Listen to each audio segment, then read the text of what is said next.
Eagles versus the Washington Redskins. Brought to you by Mercedes-Benz, engineered like no other car in the world. By Miller Lite, it's it, and that's that.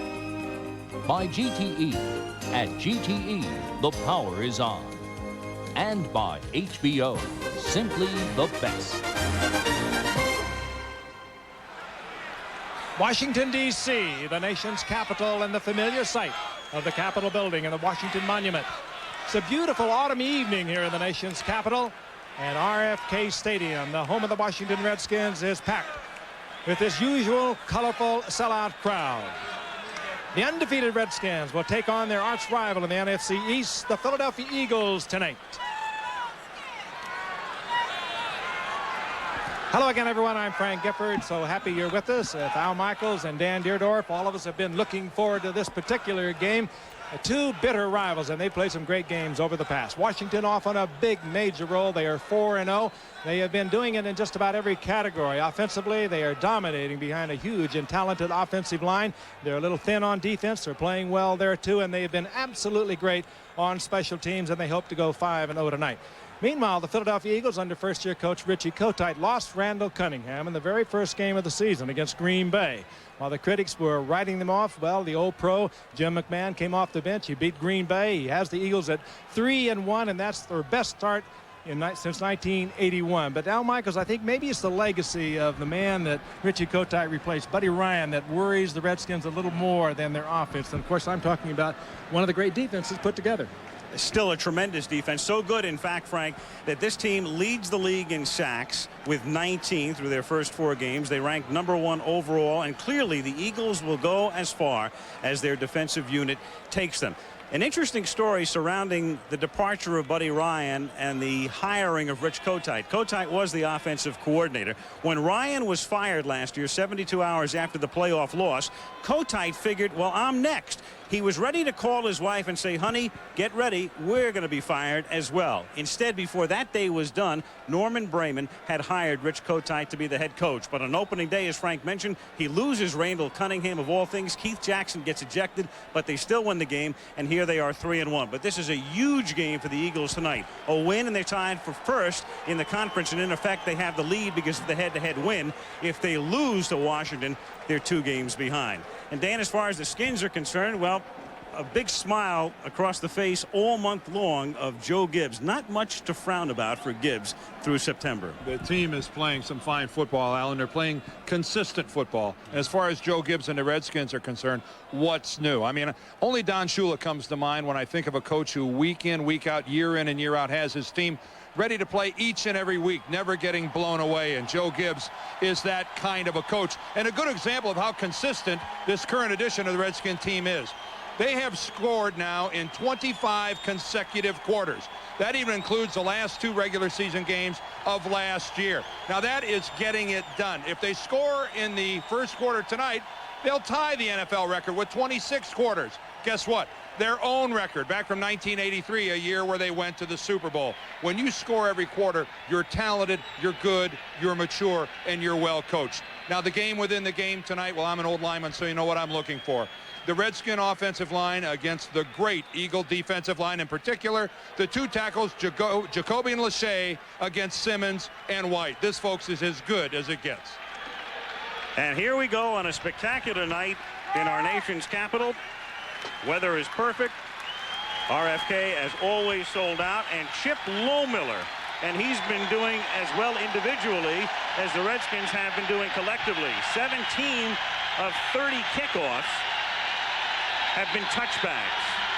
So Lohmiller puts it in the air, and this one will be run back. It is taken at the 2-yard line by Rod Harris, and he brings it out to the 19. And from there, will the Philadelphia Eagles start things? But there's a flag that comes in at the end of the play, thrown by the umpire.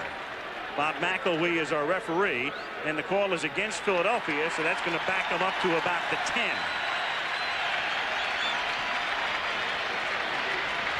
Jim McMahon. And the question with him is durability. In the back. Number 55 on the return. Half the distance. First down. Ken Rose flagged for the illegal use of hands. Sherman and Byers start as the running backs. Byers plays all over the place. Barnett and the venerable Roy Green with Keith Jackson, the tight end. And then the offensive line, and on the right side is the rookie from Tennessee, their #1 choice, Antone Davis. First down, Philadelphia from the 10-yard line.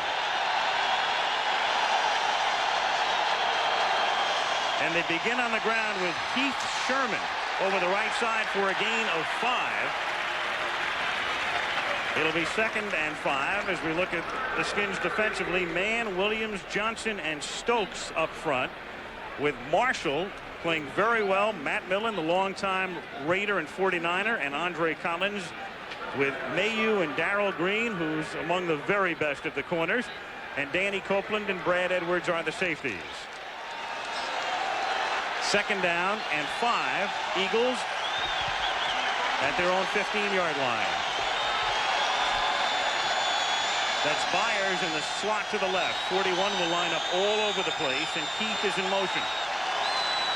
McMahon to throw. Checks off to Sherman, who slips a tackle and then takes it out to the 17-yard line. It'll be 3rd and short. Wilbur Marshall makes the tackle. Right away, you saw what Jim McMahon can do so well. He took a quick read downfield, looking quickly to Barnett. He wasn't there. He knew the coverage right away, and he fired it into the flat. Rich Kotite, a longtime Jet assistant under Joe Walton, then last year came to Philadelphia and pumped them up offensively. 3rd down, a short 4 from just outside the 16 with McMahon out of the shotgun. And then he steps up because of the crowd noise. Byers in motion. And on 3rd and 4, Byers makes the catch, has the first down, takes it out to the 17, a gain of 11. Monty Coleman makes the hit. And that is the Eagles' version of running the football. They don't have a ball carrier other than McMahon that averages over 3 yards a carry, and this is their idea of running the football. Just throwing the short pass across the middle to Keith Byers. And Frank, I don't know that there's a better back in football today coming out of the backfield than Byers. No, and he read the read too with Jim McMahon. Wilbur Marshall came on the blitz. He broke whatever pattern he had scheduled off over the middle, and McMahon read it right with him, and they get the first down. And that is how, you're exactly right. This is how they're going to run the ball tonight. 1st and 10 at the 27-yard line. That's Barnett who starts in motion. McMahon stepping up and takes it out to the 31-yard line, where Wilbur Marshall makes the hit, and a late hit by Andre Collins precipitates the flag, and that'll advance Philadelphia even further. And this one picks up where their last meeting in the regular season last year ended in Philly. That's Byers and Wilbur Marshall having a little settee. Well, that game in Philadelphia last year was labeled in the press as the body bag game. A game where so many Redskins were hurt. Watch the left of your screen. Andre Collins is coming in right there. Now, he doesn't spear McMahon, and you see him throw his arms up in the air in a hurry. He more lands on him than anything else. Watch it right here. There's 55. Personal foul. Boy, I tell you, that's not much. Roughness. Defense. 15 yards. First down. I mean, Collins got there late. Of that, there's really no dispute, but he didn't really hit McMahon. He came in and slid in and more landed on him than anything else. Well, officials aren't automatons. I'm wondering if McElwee isn't trying to send a message early. I don't think they try to, but they can't avoid it, because that was such carnage last November between these two teams. And you can see Reed, he just tries to pull off of that. I don't think, against 2 other teams, I don't think that would have drawn a flag. You got to realize what you're dealing. That's the quarterback, and they get an extra protection by the officials. First down, Eagles at their own 47 on the game's opening drive. McMahon throwing a little too high, in and out of the hands of Roy Green, who was covered by Martin Mayu. Well, I'll say he was covered by Mayhew. That was a fine play. Mayhew broke in and really just grabbed Green around the waist and spun him pretty good, and that distracted Green enough that he didn't catch the ball. The other corner, Martin Mayhew. Very aggressive, Martin Mayhew. You can beat him deep sometimes with speed if you can get by him. He'll play you tough. One of those Plan B players they got from Buffalo in '89. They have several on this defensive unit. Mayhew got away with that one. He had his arms around Green before the ball got there. 2nd and 10. Eagles from the 47. Early first quarter, no score. Play clock is down to 2. On a delay, Heath Sherman takes it into Washington territory. He's tackled by Fred Stokes. Dan mentioning the Eagles run the ball basically by throwing short. As far as their actual running game is concerned, take a look at this. In 1990, they averaged 4.73. A lot of that was Randall Cunningham, whose average on the ground was 8 yards a carry plus. This year, 2.46 is almost obscene. It's not only last in the league, it's last by a mile. Yeah, keep in mind with that graphic, there are only 28 teams. When you're 28th, you're hurting. And they are 28th by almost a half yard. You ain't in front of nobody. McMahon with the best average, 3.5. 3rd and a long 4, and it's dropped at the 40-yard line. It was in the hands of Fred Barnett for the moment, but he got whacked by Darrell Green and Terry Hogue as well, his former teammate. McMahon did his job, and Barnett just moving into a crowd doesn't handle the football. Well, Darrell Green lined up man for man. He'll probably be with Barnett most of the night. And again, it's just that short possession route. You know, a receiver clears downfield, he breaks inside, and that's what Philadelphia would like to do all night, but you have to catch that ball. Jeff Beagles the punt, and Brian Mitchell has been sensational running them back this year.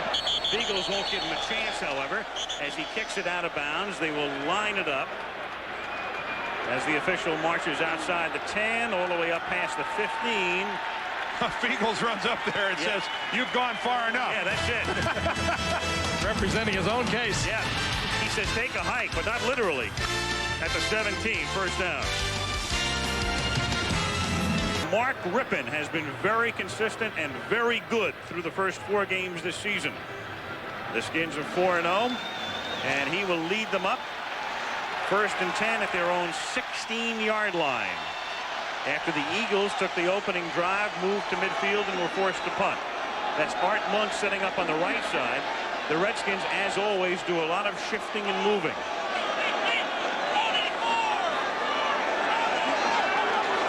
Orr in motion. Rippon, who loves to roll to the perimeter, under pressure, throws a fluttering pass that's dropped by Gary Clark up at about the 21-yard line. He's covered by one of the best corners in the league, Eric Allen. Now, offensively for the Redskins, Ernest Biner is their running back. He'll be spelled by Gerald Riggs. Sanders, Clark, and Monk, the wideouts, the posse. Middleton is the tight end. Orr also sees a lot of action. Lachey, McKenzie, Bostic, Schlereth, and Jacoby. Veteran and good. And big. Very big. 2nd and 10 from the 16. Monk to the left, and Sanders and Clark to the right. On the ground, it is Biner for a yard, maybe 2. Byron Evans, the middle linebacker, pushing him back along with Seth Joyner. 3rd and long. Defensively, the Eagles are a little different than they were a year ago under Buddy Ryan. They're not so helter-skelter. They're not gambling like they did quite as much. Bud Carson, the new defensive coordinator. Carson, of course, with the days of the Pittsburgh Steelers, the Steel Curtain. 5 years with Richie Kotite of the Jets. He still likes to go for the quarterback, still likes to blitz, but not quite with the gambling scheme. But they're every bit as aggressive. They haven't lost any of that. 3rd and 8. Ricky Irvins, the rookie, is in the backfield. They send him out into the pattern. And Rippon going deep on 3rd and 8, and the catch is made by Gary Clark as Allen fell down.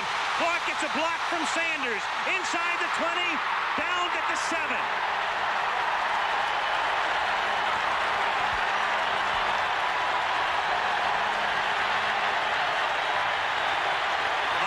Jenkins finally caught him. 1st and goal.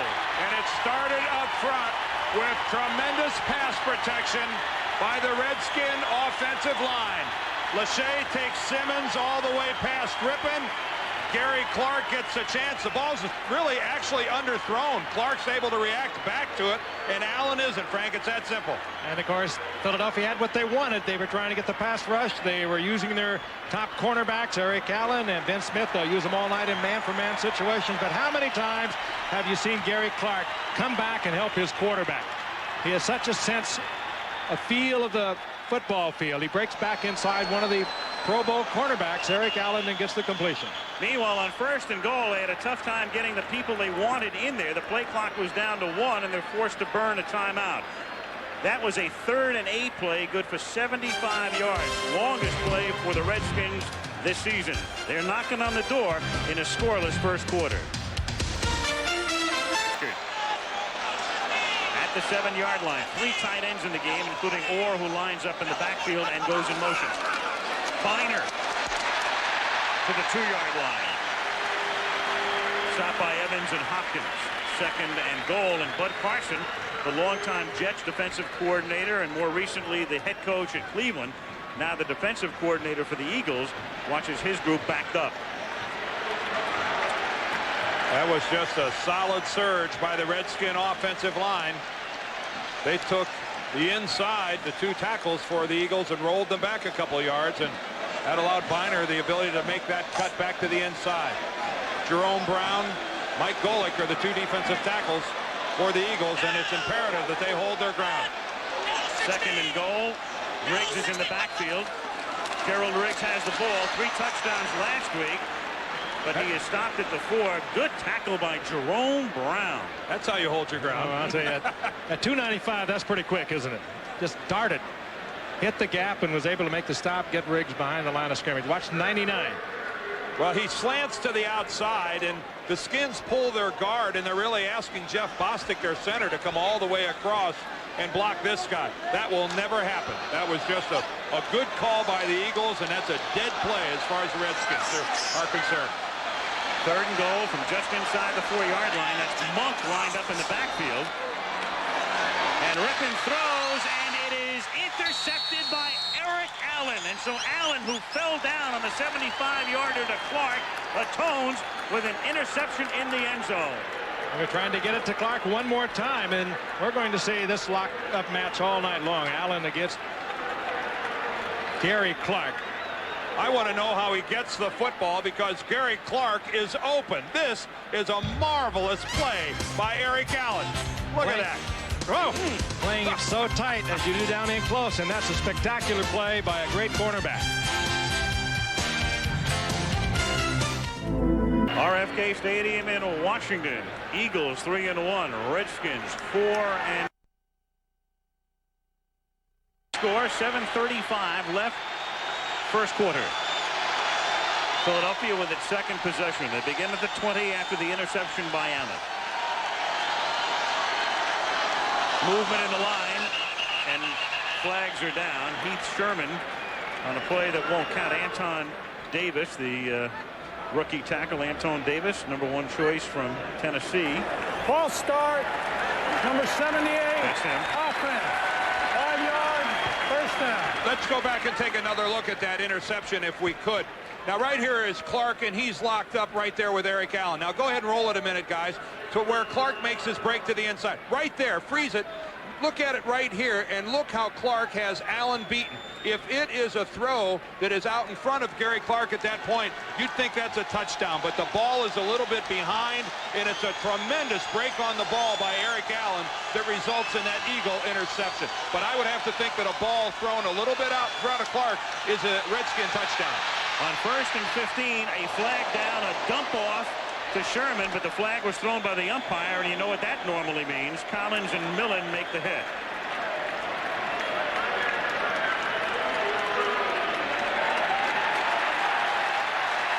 So Rich Kotite looking on as his team gets backed up even further.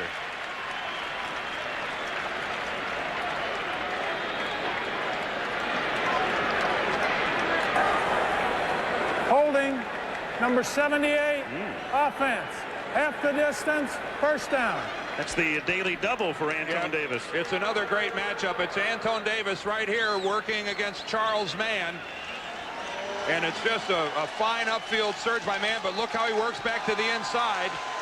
And Davis is either overpowered or else caught his foot in his own guard's heels and goes down, but he takes Mann with him.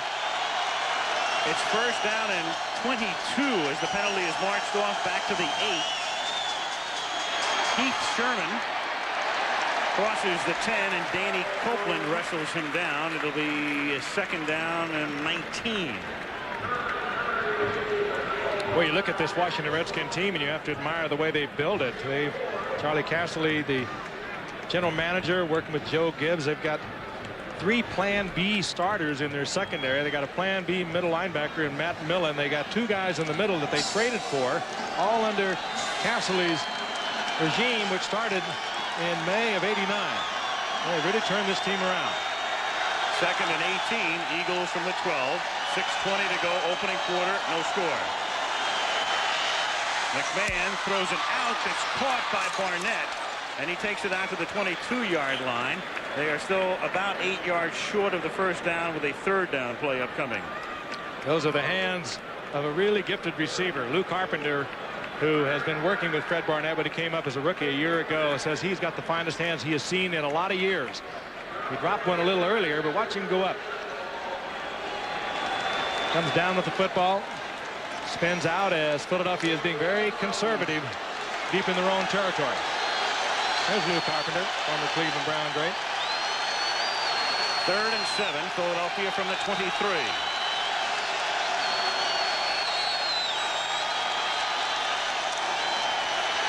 Four-man rush and a sack. Charles Mann at the 16. Beats Antone Davis. Well, start for the rookie. Remember last time how he took Davis to the inside and overpowered him.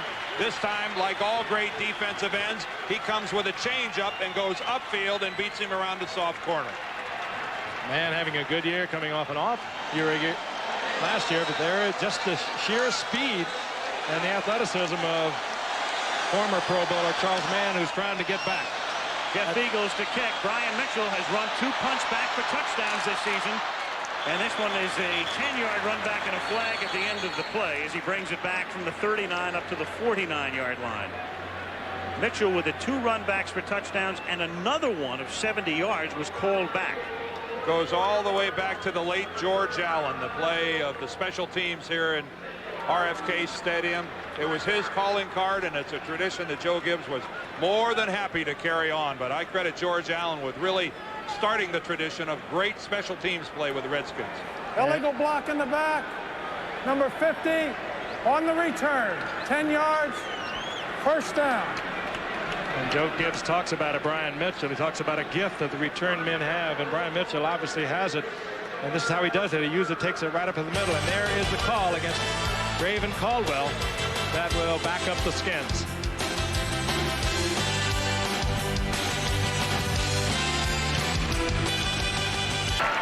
Gorgeous shot. D.C. last night of September, the Washington Monument and the Capitol. And now inside RFK Stadium, no score. Washington 1st and 10 at its own 34-yard line. And this drive begins with an Ernest Biner pickup of about 4 to the 38-yard line. And a shot from the Goodyear blimp hovering high above RFK Stadium. You've heard the term, of course, the toughest ticket in town. This is always the toughest ticket in town. And at halftime, we'll have a detailed look at the fanaticism that surrounds the following of this franchise. 2nd down and 7. Skins from the 38. Here's Biner, and a great tackle made in the backfield by Andre Waters, who comes knifing through from his strong safety position to stop him back at the 36. Well, that's the kind of play you look for from your strong safety, and what they're doing here is the Eagles are overloading the line of scrimmage. Waters is actually up in a position playing like a linebacker. He's only 3 yards off the ball, reads the crossing action in the middle, and just feels like a linebacker. Right there, Waters doing double duty, a strong safety by trade, but playing linebacker. 3rd and 8, Skins from their own 37. 3:50 to go in the quarter, no score. Blitz is picked up, and then it's knocked down. The pass is knocked down near the line of scrimmage, I believe, by Byron Evans, the linebacker. Yeah, he was actually blocked. He's picked up by Jeff Bostic, the center, and ridden away from the play, but jumped up, timed it well, and blocked the ball. strong series there for the Eagles defensively. Kelly Goodburn to punt.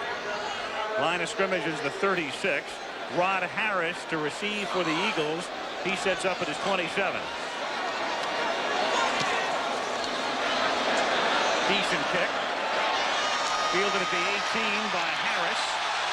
Gets a block. Whoa. And pays the price as he brings it out to the 34, and it's a loose football. Redskins think they have it. Now they're going to rule it down, but there was a violent collision there, and the ball came loose, and it looked like it came loose before he went down. Well, if that is the case, they will take a peek at this one. Well, that's not all that's loose either. That's Rod Harris, and this is the way you have to return a punt if you're ever going to pop one. You call it reckless abandon, and that's what he does. Hurdles into the air. Now, does he lose it before the knee hits? He's losing it there. That ball's out. There's the knee. That ball is out. That's a fumble. That is a fumble all the way, but keep in mind, this is a situation where the whistle blows. If they ruled it down, even though the ball is out, it really doesn't matter. And it won't matter because the Eagles take over as Byers takes it up to the 44-yard line on the other end of McMahon pass. A little short of the first down. But again, you know, it's the vagary of this whole system. If the system works perfectly, once the whistle has blown, that's the end of the play, period. It's the end of the play, whether it's obvious like it is here that it is a fumble. And this is a fumble. But on the field, it was ruled being down, which means the official on site blew the whistle, which means right now, even though the ball is really loose, the play is dead and over. 2nd and 1 up at the 44-yard line. 2:48 to go. First quarter, no score. Heath Sherman runs into the entire defensive line and gets smacked back by Andre Collins, the linebacker, and his pals. That is trying the point of attack and being rejected. And the point of attack collapsed. The Redskins, I don't know, you study all week, you read formations, you read frequencies, and that's a good example of the reflection of this man. Richie Pettibone has been around here since 1978 and building great defenses. But it's almost as if they looked at formation, and just before the ball was snapped, they just closed down on it. There's Jumpy Geathers, number 97, the former Saint great who has really found a home here. And Washington, of course, there's the awesome Wilbur Marshall. 3rd and a short 4 from the 41. McMahon under pressure, rolling, pointing, and does his best Randall Cunningham imitation and goes out of bounds at about the 41-yard line, but considerably short of the first down. And again, Charles Mann just came in unheeded and unimpeded whatsoever, and McMahon had to get out of the pocket. He had no choice. And I think we saw a look there on the sideline of the fiery side of Jim McMahon, who was preparing to yell at his offensive line when they came off the field. Guys, you got to give me a chance. 4th down, Eagles to kick. Brian Mitchell back to receive. Mitchell averaging 21.3 per run back on punts. Has to fair catch this one at the 16-yard line. Well, tonight we see the unbeaten Redskins, and next week we see the unbeaten Buffalo Bills with Jim Kelly going into Kansas City. Arrowhead Stadium. It's the first. Be sure that Arrowhead will rock on next Monday night. They are excited. Chiefs come in 3-2 after their win yesterday against San Diego. They prefer somebody else was coming to town other than Buffalo. A minute and a half to go in a scoreless first quarter. Washington at a 16-yard line. Ripping. Hitting the tight end Terry Orr. First down at the 38. Tackled by Waters. 22-yard gain. I think you'll see a lot more of this on the part of the Skins. What the Eagles are doing, they're tying up Monk and Clark with their 2 cornerbacks, Darrell Green and their 2 cornerbacks, Eric Allen and Ben Smith, and it's going to leave the middle pretty wide open. At least when you get a matchup, it's going to be against either Andre Waters or Wes Hopkins, and they're really not good man for men defensively. And they started Orr at fullback. That's how he got so open. Here's Biner swinging to the outside. and turns it up and gets to the 43-yard line, tackled by Golick and White. Gain of 5. They're putting a big burden on those safeties. They're going to have them, as we saw earlier, Andre Waters making the stop inside the line of scrimmage. They're putting a big burden on their safety men to play the run. And it's going to give an opportunity for the H-back to work down the middle. We just saw it a moment ago. The great one. Reggie White freeing himself from Joe Jacoby, working to the outside. The consummate defensive end. 2nd and 5. Monk in motion. Rippon under pressure. Rippon has the ball dislodged, but it's picked up at the 35-yard line by Terry Orr, who had the presence to save it. Seth Joyner was able to wrest it away, but Washington retains possession as the quarter climaxes. That's the nature of that defense, though. They had a man wide open. The Redskin did, Gary Clark, but Rippon did not have time to get rid of it as the blitz got to him. And the streak is over. So Washington still holds the record, but the old skins of 83. Back we come after this message and a word from our ABC station. Start the second quarter in Washington. Al Michaels, Frank Gifford, and Dan Dierdorf. A scoreless first quarter, and it's 3rd down and 12 for the Redskins. From their own 35-yard line, you saw them working on Jim McMahon on the Eagles sideline as Rippon, pressured again, gets it away, and it is incomplete up at the 43-yard line, intended for Art Monk. And Clyde Simmons forced it that time, and Ryan is warming up, so we'll keep our eye on McMahon. ABC's Monday Night Football is being brought to you by Ford and your Ford dealer. Have you driven a Ford lately? And by Federal Express, where shipping worldwide, Federal Express is absolutely positively the best in the business. You could see McMahon limping on the sidelines there. Something is causing him to be gimpy. And wincing, too. Yeah. Kelly Goodburn's kick is a beauty. Can it be down? And it is stopped at the 1-yard line on a great play by Sidney Johnson. Special teams. 63 yards. Great effort by Johnson to get down and keep that ball from going into the end zone. And just before it took that last hop, knocks it out of bounds at the 2-yard line. Before he downed the ball at the 1-yard line. And so it's a penalty, and Washington has to kick again. Instead of having Philadelphia taking over at the 1, they will now take over, you would think, with considerably better field position. Hard to be any worse. Here's Kelly Goodburn's kick, and it's a low liner caught by Harris at the 22-yard line. He's up past the 30 and runs into his own man and Raven Caldwell as well. But a 31-yard break in favor of the Philadelphia Eagles, who it looks like, guys, are going to have a new quarterback. Jim McMahon pulled up lame at the very end of his scramble out of bounds. Remember when he had to run out of bounds on 3rd down? Here it is. Watch him right before he gets to the sidelines. Ooh, right there, you can see the little hitch in his giddy-up. They're calling it a sprained right knee. And Pat Ryan has come in now and will replace Jim McMahon. So already here in week 5, the Eagles are down to quarterback number 3. Ryan did not play last year. We mentioned at the very top the durability of Jim McMahon in question. Ryan throws. It's a little high. In fact, much too high for Heath Sherman, who can't make the play. It'll be 2nd down and 10. Ryan signed September the 13th. And he was with Richie Kotite with the Jets for many years as a backup to Kenny O'Brien. He knows the offense, and he is the kind of guy you would want to bring as a backup. Watch Wilbur Marshall here, Frank, try to kung fu Keith Jackson here. At the end of this play, when the ball, after the ball's thrown, he's going to try to kick him. Let's see if we get a look at this thing. Right here. Whoa!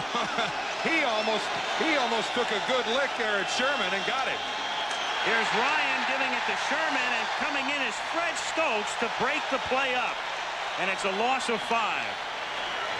So back to Ryan. He has not had that opportunity to work. And even though he came in on the 13th, most of the snaps were taken by Jim McMahon in preparation. So in theory, he knows what Richie Kotite Likes to run offensively. What he does offensively. Zeke Bratkowski has also been brought back by Kotite as a quarterback coach for the Eagles, and he has been working, of course, with Ryan, but he is way behind in terms of absorbing this total offense. He'll have a long night. 3rd and 15 at the 27-yard line. Barnett comes in motion. The former Jet under pressure, sacked at the 11 by Fred Stokes. It's already been a long night for Ryan. And it's been a long night for Antone Davis, the rookie right tackle. Going against Stokes that time. The book on Ryan is, though, and Richie Kotite will tell you, he is one tough cookie. There's Stokes at the bottom. Antone Davis just gives him that corner. That's just poor technique, turning the shoulders. Yeah, but Dan, that drop by Ryan, about an 8 or 9 yard drop. Still, you're right. It was a combination of a deep drop and a poor set by Davis. And a 12-yard sack as Fiegels sends it to Mitchell, who's hit at the 39, but stays on his feet and turns what would have been no run back into a 6-yard run back. Kenny Jackson was the guy who couldn't make the play initially.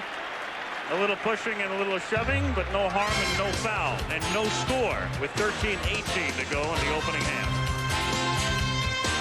Michigan, Iowa, Midwest, and out west you see either Cal, UCLA, or Wyoming against Air Force. College football Saturday. Washington, first down at their own 45, no score, 13-18 to go, first half in D.C. Ernest Biner stopped after a gain of 3. Simmons makes the initial hit, and the Eagle defense clearly is going to determine, as we said earlier, how far this team goes. And tonight now in particular, with McMahon gone, these guys have to, well, turn it up a notch. I don't know how you turn it up another notch when you're #1, but clearly they're going to have to play a terrific game. You hit it right on the head, Al. They've probably been on the sidelines. There's a veteran bunch of guys that have been together, that front 4, front 5, when you throw in Mike Pitts and Golick, but they are over on the sideline, say we're going to have to give it our very best tonight. We're going to have to hold the scoring down and hope for the best by the offense. 2nd and 7. That's Monk in motion from the 48-yard line. Rippin. Monk makes the catch at the 42. Art Monk picks up a first down on the 741st catch of his career. He is something else. What does he need? 10 more to replace Charlie Joyner, second all-time. You know, I continue to say this is a guy who just doesn't get the acclaim he deserves. It's because he's so quiet. But, you know, maybe in retirement he'll be like Katharine Hepburn, and you don't see her for 20 years, and then she's on everything but the Home Shopping Network. I'm sure Art Monk has been compared to many things, Val, but I think you've just broken new ground with Katharine Hepburn.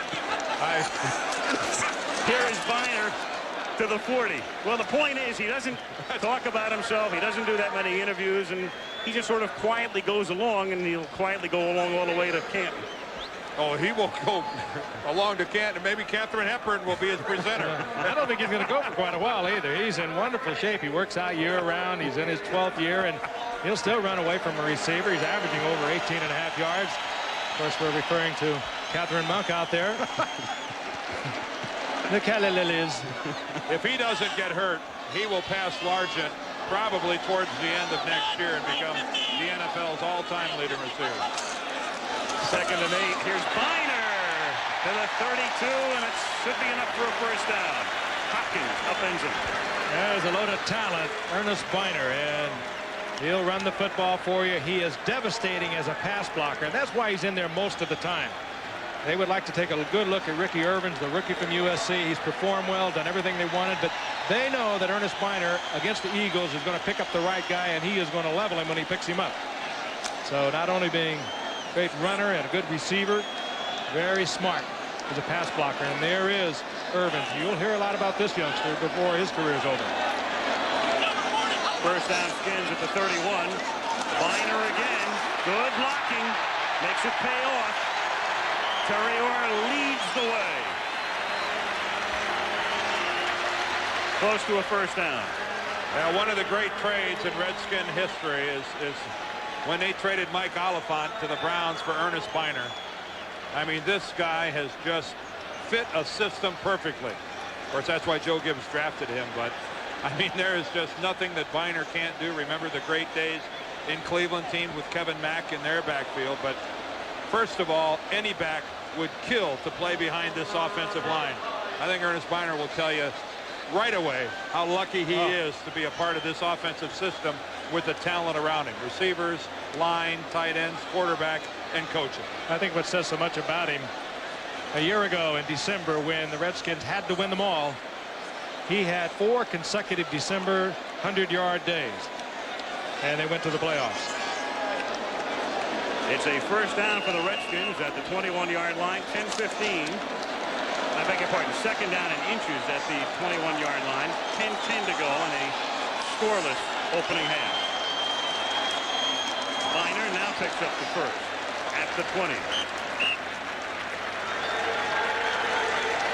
And starting to get a running game going that's averaged 158 yards per game this season. As Joe Gibbs looking on, that's what he likes best. But once you get that running game going, you can start with the play action. You can start working on those corners that are locked up man for man.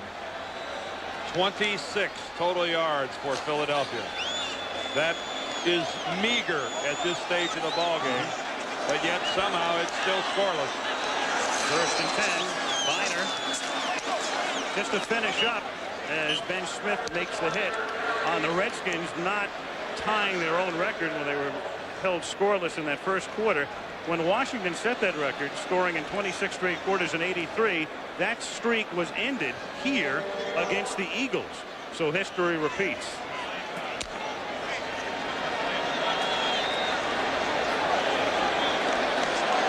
Second down and 9 at the 19-yard line. 9 minutes left in the half. No score. Double tight ends and an H-back.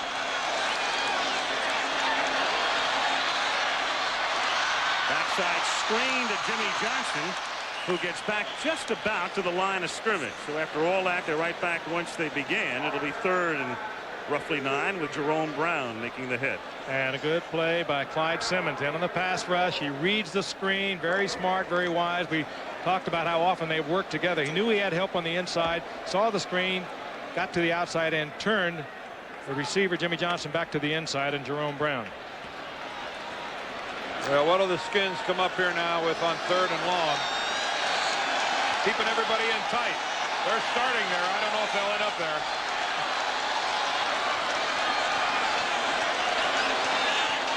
Third and 9. The play clock is down to 3. Not been protected well. Wide open is Monk. Touchdown.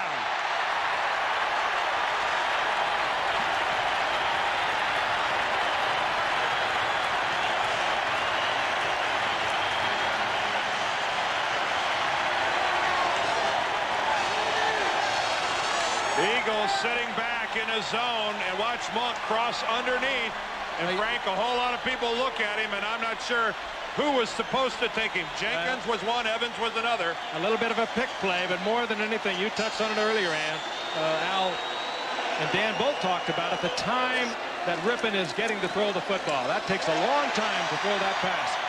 He came in motion from one side of the field, came all the way back across, and Rippon just watched him come open, and an easy toss to a wide open Monk, and a blown defense by the Eagles. Bo Miller's extra point makes it 7-zip.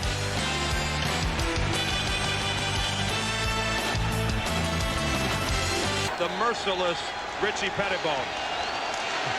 Frank, there aren't many defensive coordinators in the league quite as good at sniffing an open wound and taking advantage of it. 2nd and 9 in the double tight end set. And a little flip back to Keith Byers. And he gets 2. Well, we talked about the fact the Eagles are averaging 2.5 yards per carry. Just to put it in perspective, the average gain in the league is almost always around 4, and right now it is 4 yards per carry. And only one team in the last 24 years in the league has averaged under 3. So they come in at 2.46, and they're not moving that up any tonight. Pat Ryan started only 19 games for the Jets in the years that he was with the Jets. 11 of them, or 12 of them, most of them in relief of an injured Kenny O'Brien.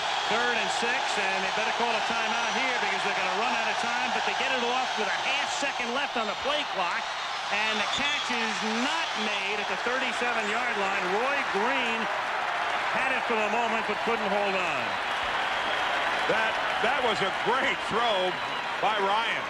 I mean, a soft pass over the shoulder of Roy Green, who just couldn't pull it in. He had it, and then when he tried to pull it into his body, look how beautifully thrown that pass is.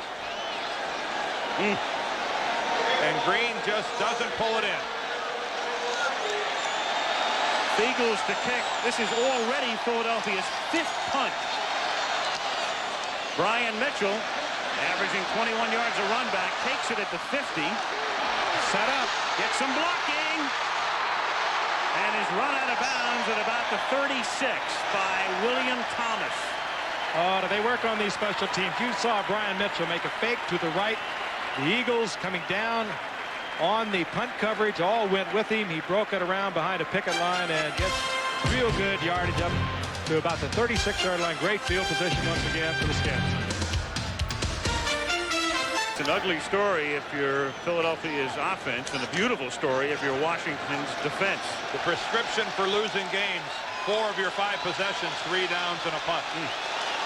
Washington at the 36-yard line, and Biner knifes his way to the 33, stopped by Golick. It'll be 2nd down and 7 with 5:45 to go in the half, and the Redskins on top 7-0. And we talked about the Eagles being number 1 on defense. Well, we kind of overlook Washington. They're number 4, and they've been playing really well defensively. They're a little thin, as we said at the very top of the show, but if they stay healthy, they've got the people in there to put on the field one of the best defenses in the league. 2nd and 7, Sanders in motion. And then he sets in the slot. Biner. Ernest gets to the 28, short of the first by a couple, stopped by Waters. It'll be 3rd and 2. Boy, here's the stage of a game and the position of the field where the Redskin fans like to put those pig snouts on and watch this version of the Hogs go to work. And this is where Joe Gibbs would just love to grind it out on you. 300 pounds on either corner. You know, on one side, Lachey on the other. Yeah, and I think the Redskins are lying. They list those two at 6'6" and 6'7". They got to be 6'8" and 6'9". 3rd and 2, and Rippon throws. Sanders makes the catch and knew exactly where he was, and that's enough for a 1st down. Oh, and a great delivery by Rippon.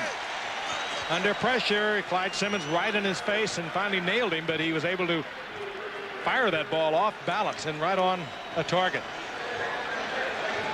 Rippon has really become a fine quarterback, and he's developed slowly, but he's doing everything that Joe Gibbs wants. He sees the pressure from Simmons and is still able to get the ball to Sanders. Be nice if they block Simmons. Or just say hello to him anyway. He just blew in there. 1st and 10 at the 25, 4:20 to go in the half, 7-0 Skins. Ernest Biner chugs his way down to the 20. Hopkins makes the hit. It'll be 2nd and 5. Joe Gibbs, we had an exhibition game with him earlier in the year, and we talked about Mark Rippon. He said really this is his year to determine whether he is going to take that next step, whether next step being basically more consistent, but as well being healthy. He's had an injury problem. He was in IR the first 2 years that he came up. He was injured in '88, missed quite a few games, same in '89, and this year he seems to really have arrived. 2nd and 5 at the 20. Fake to Biner. That buys time. Rippon going deep for Sanders, but too deep. He was covered by Eric Allen. Well covered by Allen. Eric Allen having a great ball game so far. Remember, he thwarted the first Redskins scoring opportunity by intercepting the ball down in the end zone, and this time he's not going to be a member of the secondary that makes a mistake. He's locked up one-on-one with Sanders. Everybody sucked up underneath. He's got no help whatsoever, and he's all over. You know, when you're a great cornerback, it happens to a lot of them. You see Mark Collins getting beat all the time with the Giants. Well, that's because you're man for man all the time, and you're trying to get your coverage somewhere else. If you're talented, they put your talent on the other team's talent, and they try to get double coverage or zone coverage on the other side. 3rd and 5 at the 20. Very deep drop, and then the pass is incomplete. It may have been deflected. Ooh, and Rippon might be hurt, Al. Seth Joyner and Clyde Simmons converged on him. And a lot of hearts just stopped. But the breathing is a little easier now as Rippon gets up and comes off. Oh, they don't want to breathe gingerly. Don't breathe easily he's too quickly, because that looked like it might be a shoulder. Well, this was steel on steel. Clyde Simmons on Jim Lachey. I mean, two of the very best at their respective position. And it's just an upfield blow rush this time by Simmons. He gets around the corner. Rippon set up very deep, and he gets a hit on him, and we'll try to find out what's wrong with it. 37-yard field goal for Chip Lohmiller, who's having a sensational year. And for him, that's a little more than an extra point the way he's been going this year. Remember that performance in the Monday night game 3 weeks ago against Dallas? That was the night of nights for a kicker. I asked Chip before the game tonight. I said, what's the natural grass mean to you? He said it probably cost me about 5 yards in not being able to plant the way I can on artificial turf. So I said, what's it mean you're good for here? He said, 52, 53, but I was hitting him 57 and 58 during warm-ups. That's a pretty good year. A couple of 50-yarders that night in Dallas. Was perfect on the night. A couple over 40. You combine what you're looking at there with what he's done in terms of kicking off, whereas we showed you at the beginning of the game coming in tonight, 17 of his 30 kickoffs had been touchbacks. He can make his reservations for Honolulu in February. There's the offensive line coach going over the blocking system. And you're right, Jim. That's where our problem's coming, right off the corner. And a very concerned Mark Rippon. We'd like to see the line get it right. It's his health that's at stake. It's good to see that no one's working with Mark Rippon, though. Ordinarily, if there was some concern, there'd be a trainer hovering nearby and an orthopedic man, particularly if you're a quarterback. They draw a medical crowd.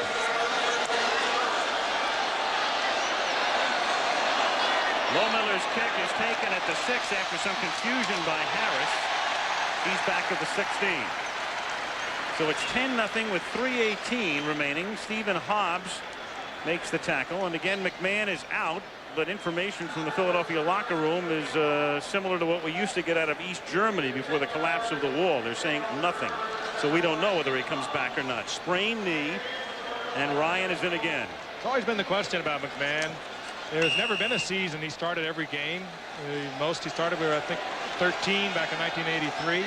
Most he played in that same year was 14 games. So, I mean, the durability has always been a concern. It was a big concern of Mike Ditka's, and I think part of the reasons that they let him go on to San Diego. 1st and 10 at the 16-yard line.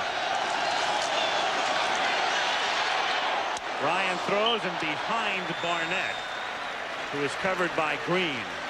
I'm saying that about McMahon. I'm not demeaning his talent whatsoever. He's just a competitor. I mean, he would try to make something out of nothing when he was with the Bears, and he was doing the same thing when he pulled up lame here tonight. But at 6'1", 195 pounds, you hurl that body around there against 250 and 280 pounds, something's going to give. Unfortunately, just a misstep tonight, and the knee went out. 2nd and 10, Eagles from the 16. Here's a draw to Byers, and that's a huge gain for any Philadelphia running back in terms of what has been going on this season. They were averaging 2 yards a carry tonight until Byers just picks up close to 8. And I didn't look. They were 26th in the league, and we're talking about how poorly they've been running the ball. I didn't look to see it was 27-28. And I know they're hoping we don't bring it up. There it is tonight, including that last 8-yard run, 2.7 yards per carry. Again, the league average is 4. And their passing game hasn't been any better, as their offense has produced just 1.9. And on 3rd and 2, they have to burn a timeout here because it's a big play coming up, and Ryan wants to make sure with 2:43 remaining in the opening half. So what happens when you haven't had the work, you haven't had the repetitions in practice, even though you're aware of your offensive coordinator, which Richie Kotite really is. You were with him for several years with the Jets. You just got to make sure you get it right. We're not dealing in points here for the Philadelphia Eagles. A first down here, just picking up 2 yards here is critical, because that would really limit how much time the Washington Redskins would have to deal with the clock and score again if they got the opportunity. And there's plenty of time that if the Redskins got the ball back, I fear for Philadelphia's sake that they would score again. So this first down would be extremely nice for Philadelphia. 3rd down and 2 at the 24.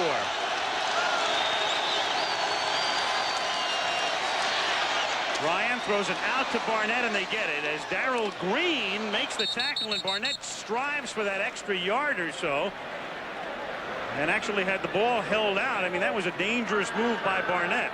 Again, we talked earlier about the coverage that Eric Allen had to do, always man-to-man. Well, Darrell Green gets it for Washington all the time. Always on man-for-man. You rely on your best talent, and he is the best for the Redskins man-to-man. And here, Barnett just pushes Darrell Green off. Green tries to get back into it. You think you're the stretch you talked about, Al. You think you're looking here at a guy that wants to win? I mean, look at Barnett just struggle for a yard or so. Great effort. The catch is made by Green, and that'll take us to the 2-minute warning. Gouveia makes the tackle, and the 2-minute warning comes with 1:56 on the clock. Washington 10, Philadelphia nothing.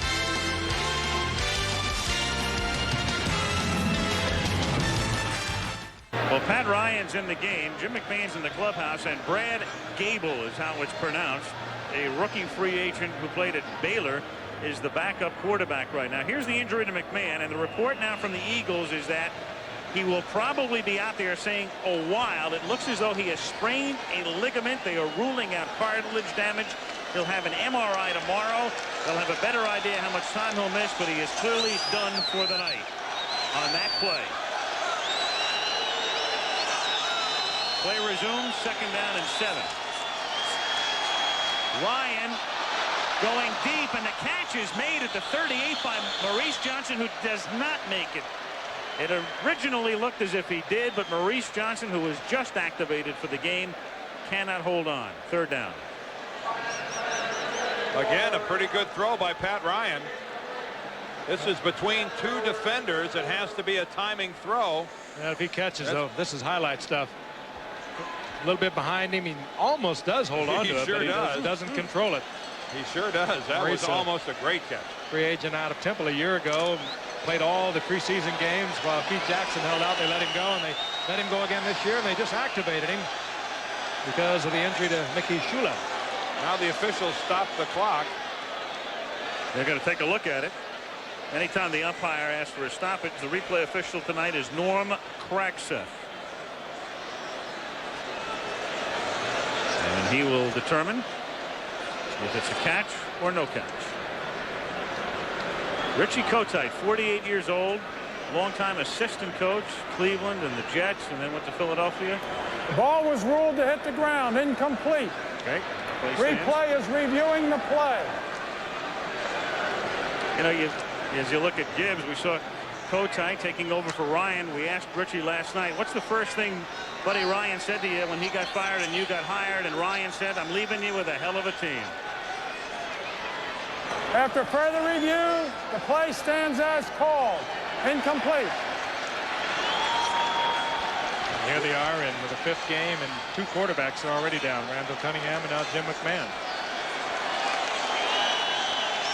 3rd down and 7 at the 35-yard line. 10-0 Skins. 1:50 to go in the half. Movement on the left side. That's Ron Heller. That'll cost them 5. It'll make it 3rd. False start. Number 73, offense. And 12. 5 yards, 3rd down.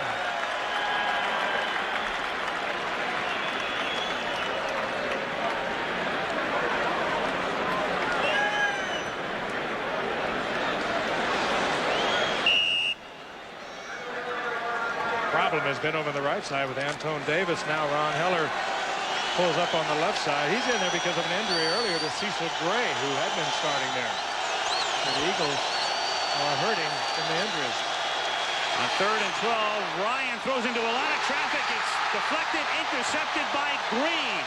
And Darrell Green runs it back to the 29-yard line.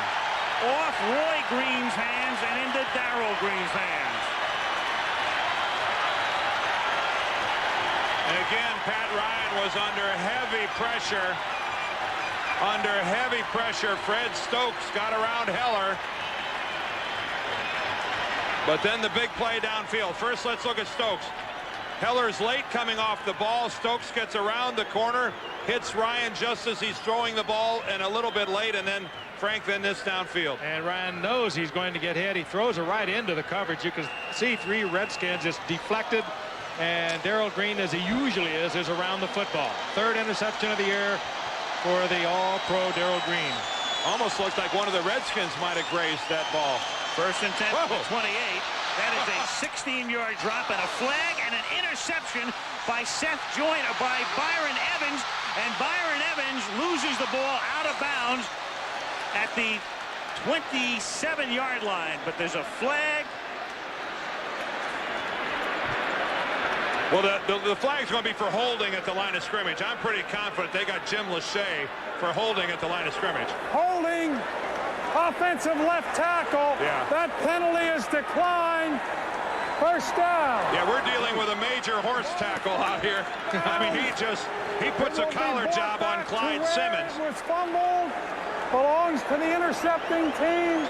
1st down. But I want to show you something amazing when we look at this. Joe Jacoby, at 320 pounds, runs down Byron Evans. Now watch this holding. If you ever want to hold somebody, here's how you do it. Watch this. Yeah.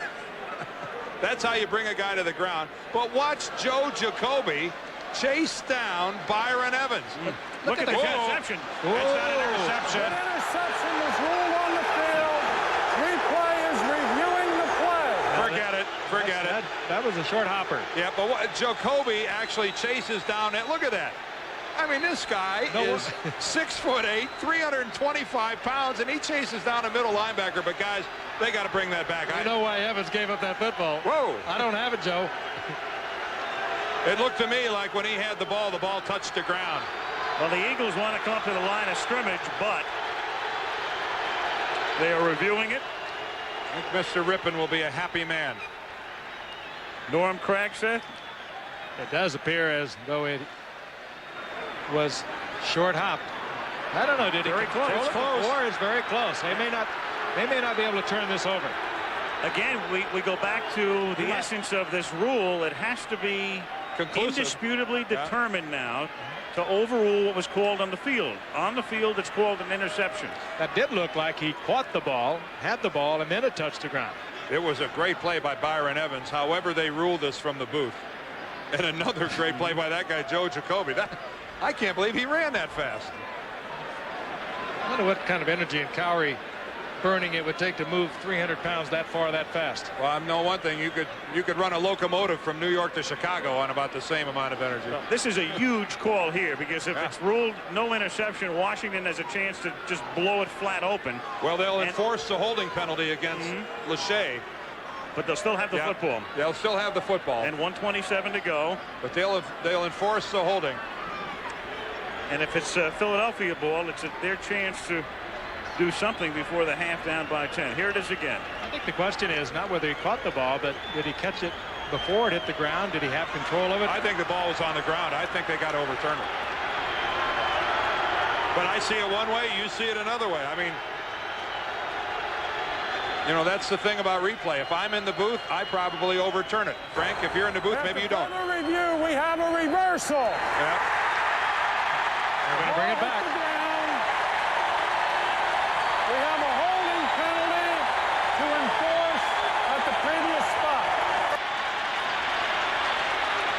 Washington ball with 1:27 and 2 timeouts remaining. That's a shame for Byron Evans, because that was just a superb play on his part of catching that football. Byron, I feel for you. That's as good an interception as anybody will make in this league. Byron Evans, one of the Eagle players that Bud Carson said, I had no idea how good he really was. Penalty against the left tackle, number 79.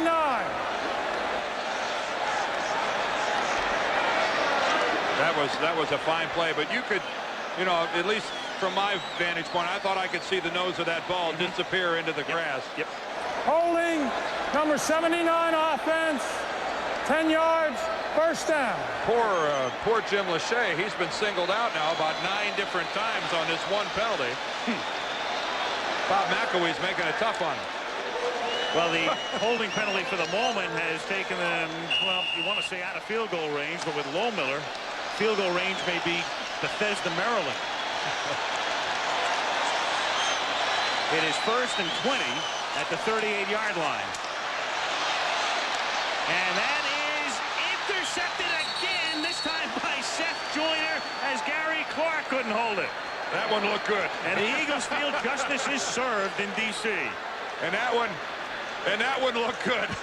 Headbutt Carson, and not only did he say that about Byron Evans having no idea how good he was, he also said that about this man, Seth Joyner. He's the big play man for the Eagles and has been for several years now. This is a deflection off the receiver. Look at that. I mean, we have just seen 2 wonderful examples of eye-hand coordination by these Eagle linebackers. First by Evans and now by Joyner. Again, he just grabs the thing out of the air by his fingertips. That was, I mean, good football here by the Eagles. 1st and 10, Philadelphia from the 33. The Eagles down by 10.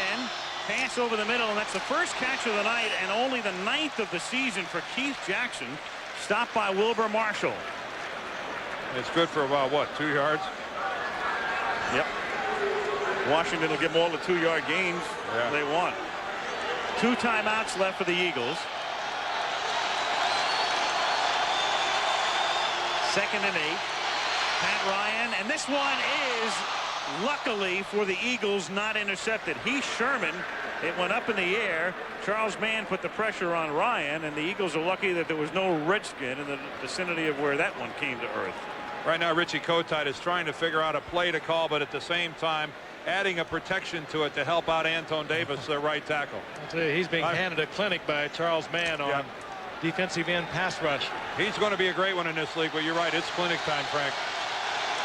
Kotite's got to find some way to help him out. 3rd and 8 out of the gun. Inside handoff to Sherman. He has to get to the 43 for a first down, and his forward progress is a little short of that spot. Ooh, somebody's hurt back upfield. For the Redskins, that is Stokes. That's Fred Stokes. And they already have Marcus Cook injured, so they will be really hurting at right end. 38 seconds remaining in the half.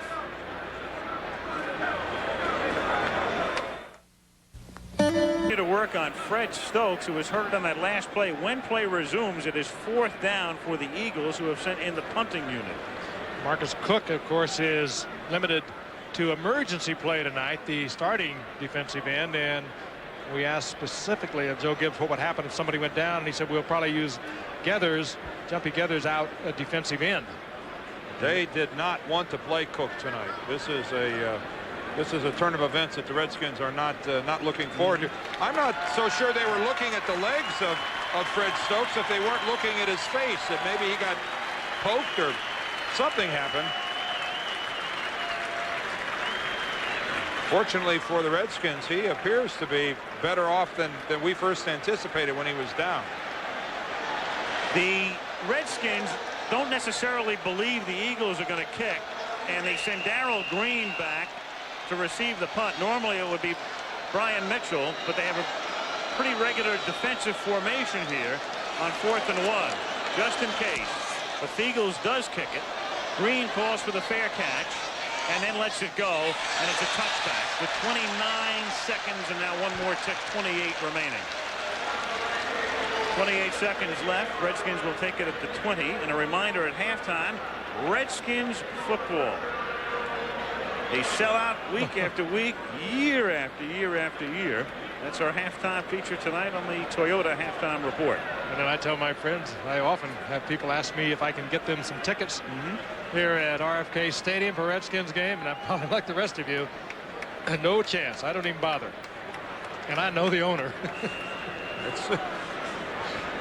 I don't have the right title to get in that box. Frank, it's a good look at Jack Kent Cooke and how he entertains here. There he is. Frank KC. You know all the owners. Yeah, well, I've been around a lot. You have. Jack saying, looky here. I know all the equipment managers. Rippon doesn't kneel down. Well, that man who has owned some pretty good sports franchises in his day. The Lakers, the Los Angeles Kings, helped build the Forum in Inglewood. Longtime owner now of the Skins. He owns Chrysler. The Chrysler building. The Chrysler building. Yeah. Which, it's getting old anyway, that old building. Halftime, RFK, 10-0 Redskins will return after this message from the National Football League. And a word from our ABC stations. Is a short one, knocked down at the 13 and then recovered at the 20. It almost looked like a volleyball spike. But the Redskins have it at the 20-yard line. And we can tell you that ABC's Monday Night Football is being brought to you by Bud Dry. Dry brewed so it drinks light, it satisfies completely. And by Buick and your local Buick dealers. Remember Buick, the new symbol for quality in America. John Brandis recovered that fumble to retain possession for Washington at the 20-yard line. Start the third quarter, 10-0 Redskins.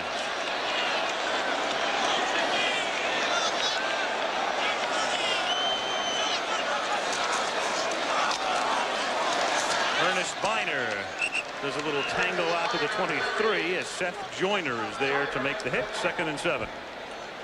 Seth showing that he can do it all. I mean, this really is, I think, a great half of football played by Joyner and Byron Evans. I mean, the interception by Joyner was extraordinary. The almost interception by Evans was equally as good. And as I mentioned at halftime, somebody from Philadelphia defensively is going to have to make a big play if the Eagles are to have a chance to win this game.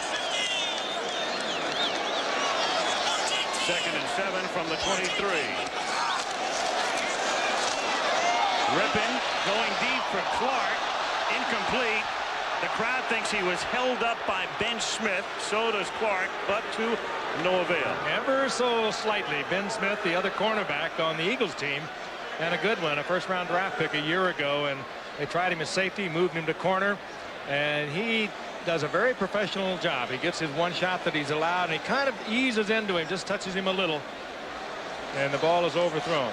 But he is being asked, along with Eric Allen, the cornerbacks, to cover individually tonight the likes of Gary Clark and Ricky Sanders. 3rd and 7 from the 23. Opening minute, third quarter, 10-0 Washington.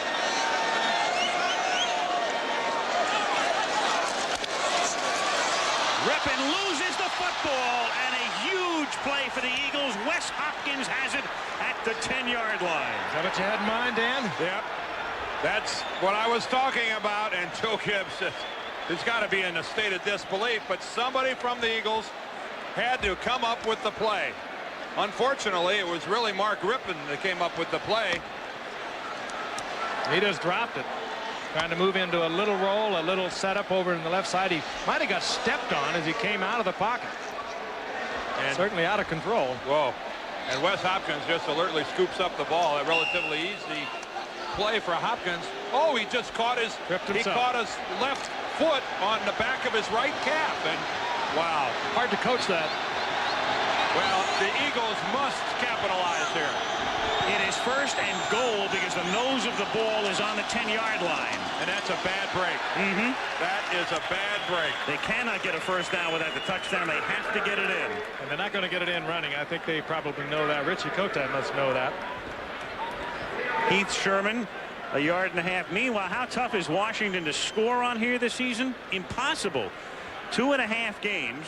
They've pitched 2 shutouts in this stadium already. 89-0 Skins in the 2.5 games at RFK. Yeah, but the key here, it's only 10-0 in this game. 2nd and goal at the 9. They're using Keith Jackson in kind of a wing position. That's 88, Keith Jackson. Dangerous receiver. Ryan has time, then throws, and it is intercepted in the end zone by Green. Great positioning by Gerald Green. 2nd of the night. One was a deflection. This was just all-pro coverage. Yeah, well, when there's all-pro coverage, you don't throw the ball. And you're right, Frank. It was all pro coverage, and I don't know what Ryan could have been looking at to throw the football. I mean, Green has this thing snuffed. I mean, he's right there in front of Jackson. Jackson even tries to undress Darrell Green, and still Pat Ryan decides to deliver the football. That's just being rusty. That's just not playing. And a wondrous opportunity for Philadelphia evaporates. First down at the 20 for Washington. 13-10 to go. Third period. Biner for 1. Stopped by a trio of Eagles, including Byron Evans. It'll be second down and 9, and the Redskins just refuse to yield a point on this hallowed ground in 1991. Mark Rippon is living somewhat of a charmed life. Throws an interception to Evans. It gets overturned by replay. Now, granted, he ended up throwing another one to Joyner, but there he fumbles the ball deep in his own territory, and it doesn't cost his team any points. Second and 9 at the 21-yard line.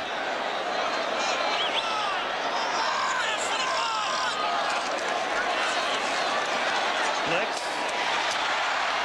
They pick up the blitz, and the catch is made by Sanders, and he has a first down at the 34-yard line.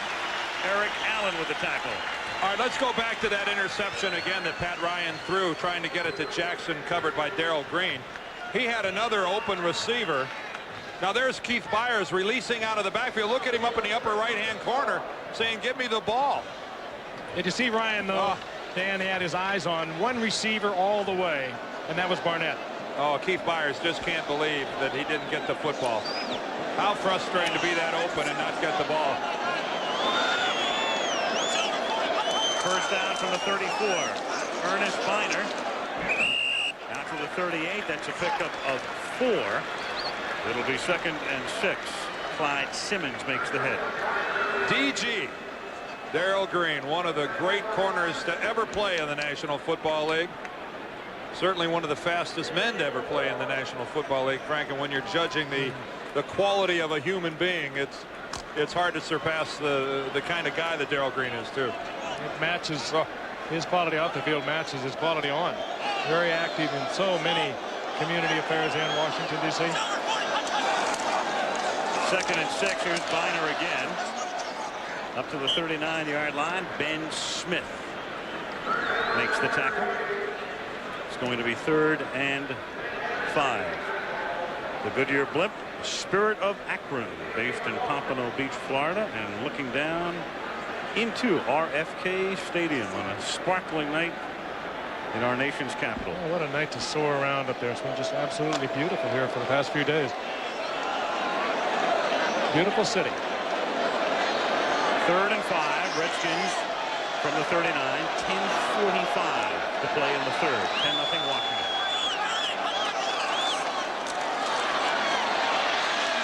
Catch is made, and then Monk can't make the first down on a great play by Izell Jenkins. Jenkins knew exactly how far Monk had to go and made sure he didn't get that extra 36 inches.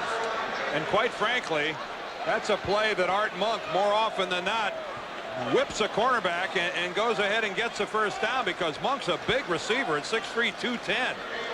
Jenkins is even going parallel. Keep in mind, he's not driving upfield and able to put a lot of force on Art Monk. Boy, there's a nice play by Izell Jenkins. It gets Philadelphia the ball back because Goodburn will now kick. And there's a flag down, movement in the line, and Washington thinks Philadelphia moved. Well, Philadelphia came across, but they're going to rule contact. You can come across, but if you get back, they're going to say that. Encroachment, 90 defense. Well, also keep in mind this year they changed the rule that if you come across, and even if there's not contact, they can go ahead and drop the flag. And with 4th and inches, first down for the Washington Redskins. Mike Golick coming across. Washington retains possession at the 48-yard line. First and 10. Irony of that, Mike Golick is not in on even the punt rush. He's in there to contain a man from going downfield.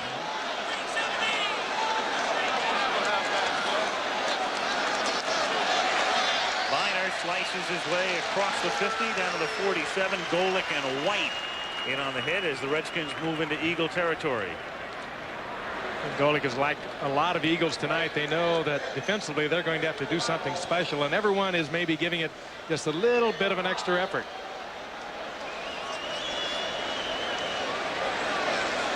Great temptation, I would think, on the part of Joe Gibbs to be so conservative, knowing that defensively he should be able to handle what Pat Ryan and the offensive unit of the Eagles can put out. 2nd and 5. Here's Biner swinging to the outside, gets past Small, and then is run down by Allen at the 42. And it's very close to a first down. Excellent decision by Ernest Biner. I mean, how often do you see a back who jumps to the outside and you say, well, the thing to do there is turn your shoulders and get back inside. A good decision that time by Ernest Biner, sensing he could get around the corner. Now Jimmy Johnson, their number 88 to the left of your picture, is the tight end at the point of attack. He's working against Jesse Small, the linebacker. And he just grabs his jersey and holds it. Ooh, a blatant hold by Jimmy Johnson. Maybe that was what Ernest Biner saw. Well, it's certainly what gave Ernest Biner the corner. Jesse Small was in position to make that play, and Jimmy Johnson gets away with a gross hold. You hardly ever get away with that out on the end like that. Right in front of the official.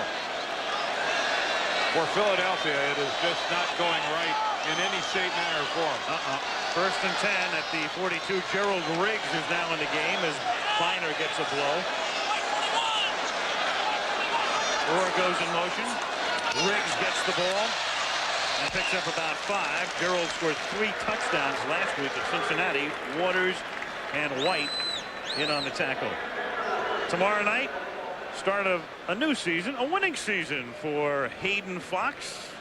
Mr. Craig T. Nelson as his great show coach debuts, along with Full House, Home Improvement, Roseanne, and Homefront, all part of the lineup tomorrow on ABC. Hayden Fox is looking for an unbeaten season this year at Minnesota State. 2nd and 5 at the 37-yard line. Well, maybe you can do their games, Al. You never know. The Pineapple Bowl. Ripping throws from Monk. Touchdown.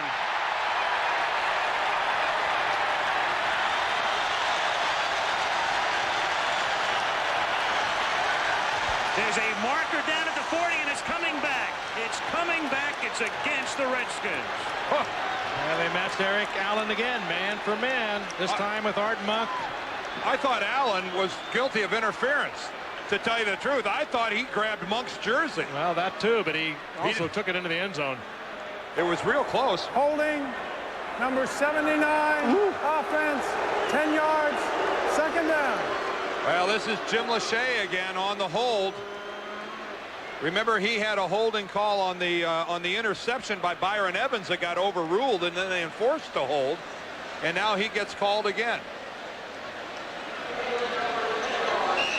A great player, Jim Lachey at left tackle, but not having the best of nights here. There he is at the top, and he goes for the cut on Clyde Simmons, and quite frankly, I didn't see where he held him.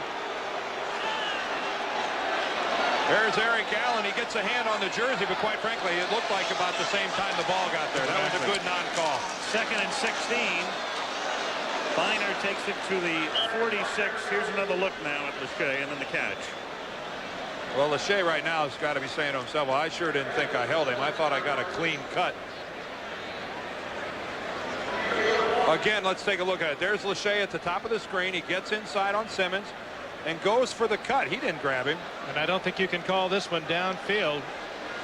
As Eric Allen gets his arm on the hand on the jersey just as the ball gets in. Well, I'll tell you, if you see that in regular speed, it'd be tough to call it. Yeah, I agree, Frank.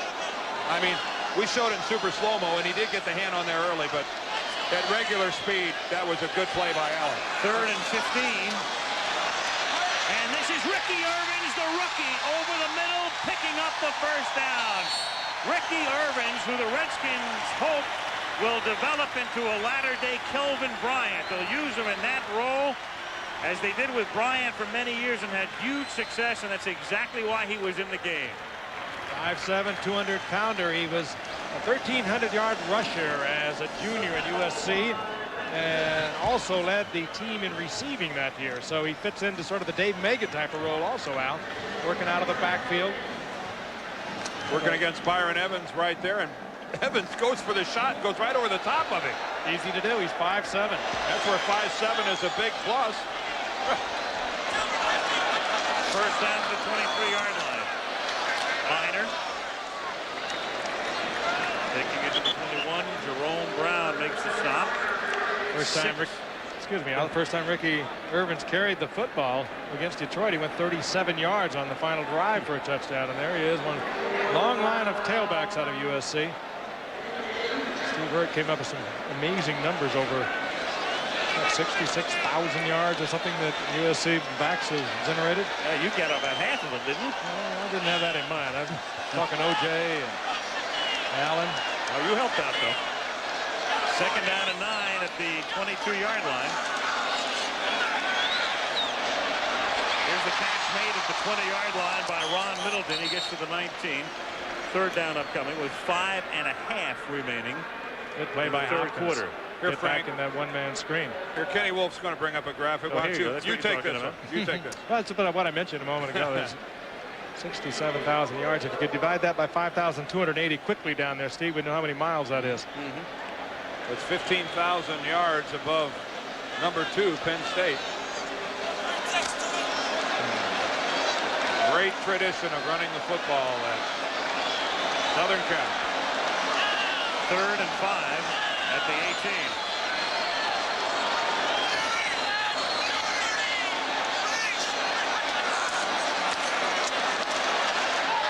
Rippon goes for 6, but Clark is there out of bounds. Had his man beat, but couldn't stay in.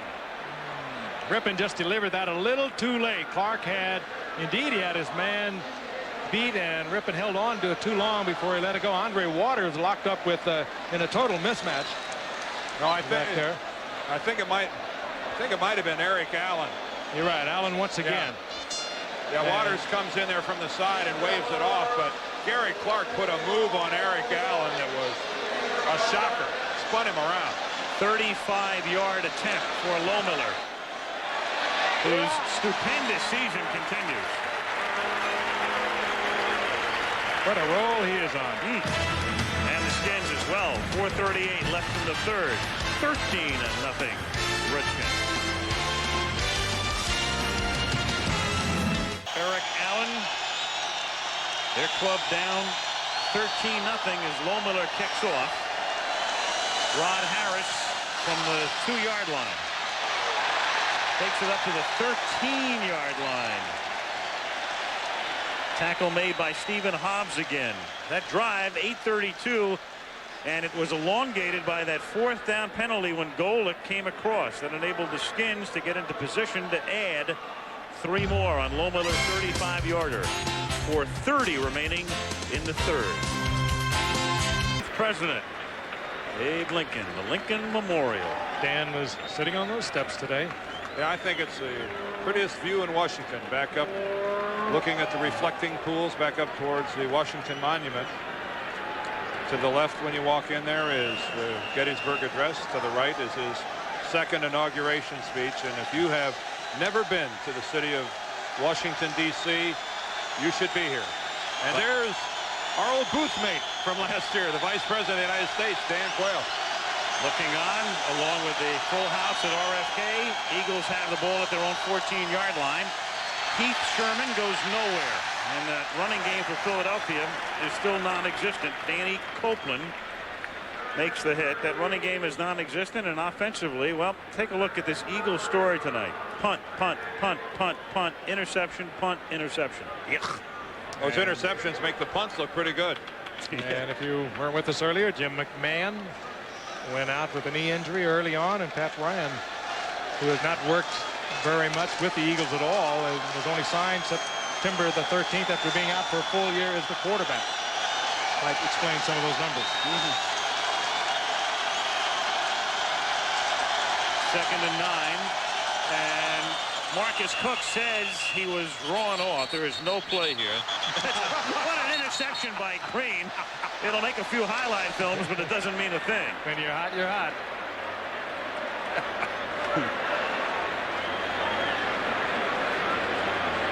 Marcus Cook was all the way across the ball. False start, 73 offense. 5 yards, second down.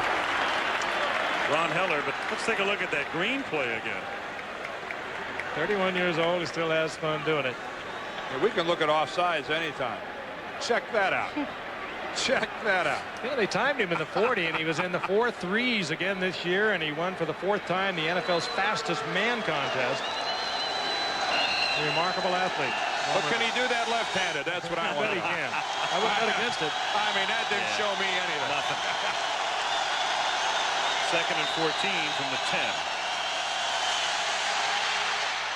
Ryan hits Byers, but he is tackled immediately by Mayu, and a flag is down in the backfield at the 2. Did you see what Antone Davis did to Charles Mann? I mean, we're dealing with a major league mugging. We've seen some pretty good holds tonight. Antone Davis, the big rookie right tackle. Well, they might have got him too. Oh yeah, they threw the flag on it. I'm sure they did. He just spun this guy all the way around. Antone is having a tough night. Holding, number 78, offense, half the distance, second down. There's Charles Mann. Look at the left. It's so frustrating for the young rookie, first-round draft pick out of Tennessee. Is that number 3 tonight on Davis? I think that might be his 3rd penalty this evening. Mann might be the toughest man he could handle that he's seen thus far this year, because Mann is big at 6'6", 270 pounds, but he's such a good athlete. And we've seen him go inside, spin inside. We've seen him physically overwhelm Davis, and we've seen him beat him around the corner. That's a hat trick you don't want. 2nd and 19 from the 5. Ryan avoids a sack that would have been a safety, and then throws, and there are only white shirts in the neighborhood, and there's another Redskin hurt, and that is Tim Johnson, who is shaken up. He's not even on the field to play. He was all the way out of the back of the end zone. Charles Mann, again, this time I think just went over the top of Antone Davis. Almost got the sack in the end zone. Boy, this guy is going to overtime here now. Antone, it'll get better. You're a rookie, and it's going to take a while. And I think Tim Johnson's going to have to come out of the game. And the Redskins mighty thin in the defensive front line. Well, Stokes was hurt, but he is back. Cook's been hurt. Johnson is now out. Jumpy Geathers is in the ball game. And Bobby Wilson, their top draft choice, the rookie out of Michigan State, comes in as well. What we talked about earlier about the Redskins playing great defensive ball thus far. They're 4th in the league, but they're very thin. They can ill afford to lose anybody. 3rd and 19. A little shovel back to Heath Sherman, and that's a 10-yard pickup, but considerably short of the first down. They're forced to kick again. Jumpy Geathers makes the tackle, and the clock is down to 3 minutes left in the 3rd. Well, the Skins trying to stay unbeaten, and next week the Buffalo Bills will attempt to remain unbeaten as they take their high-powered act into Kansas City. Kansas City, here we come next Monday. Bills Chiefs. Jeff Beagles kicking with Brian Mitchell back to get it. It's a short kick, a spinner that goes out of bounds near the 40-yard line. They'll march it off. That was ugly. He's still going. 37 from the 15. So that's a 22-yard punt, or about half of what you'd love to average. Nothing works tonight for Richie Kotite. Nope. They go to Tampa Bay, do the Eagles next week. Meanwhile, the Redskins in a big one next week go to Soldier Field to take on the Bears. And after Tampa Bay for Philadelphia, you've got New Orleans, San Francisco, and the Giants coming up. 2:39 remaining in the third quarter. Al Michaels, Frank Gifford, Dan Dierdorf with you. Monday Night Football. The Redskins trying to go 5-0. If you joined us late again, McMahon hurt. They'll do an MRI on his knee tomorrow. The initial indication from the Eagles was that he would be out for, quote, a while. Ryan, who was, as we told you before, a construction contractor in Tennessee, and then they've got Gable backing him up. And I mean, where do you go from there? He'll be out maybe shopping for a quarterback again this week, and they don't grow them on any trees. No, you can go out and trees. you can go out and use your ready list to look for a backup quarterback, the way the Eagles did in getting Pat Ryan. But to go out and get a starting quarterback, Well, you forget it. Adding that extra man too that you can keep, usually the quarterback that you can keep just in reserve, has kind of thinned out the ranks of the desirables. As we speak, I am sure that Joe Woolley, the excellent director of player personnel from the Eagles, is mulling over in his mind his phone calls tomorrow morning. If this was a year ago this time, Bobby Hebert's phone would have been ringing as he sat out all last year. Again, a reminder, college football comes your way on Saturday. It begins at 3:30 Eastern and 12:30 Pacific. There are the games. You'll see one of them in your region. Syracuse, Florida State, Michigan, Iowa, Cal, UCLA, Wyoming, and Air Force. Russ Grimm is now the center. Jeff Bostic is out for Washington. First down at the 37-yard line, and Ernest Biner gets to the 35.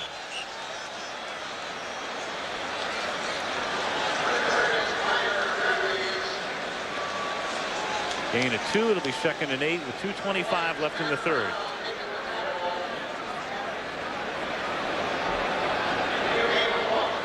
Biner looks like he's carrying that left arm a little funny, isn't he? Got a little stinger going down to the fingers.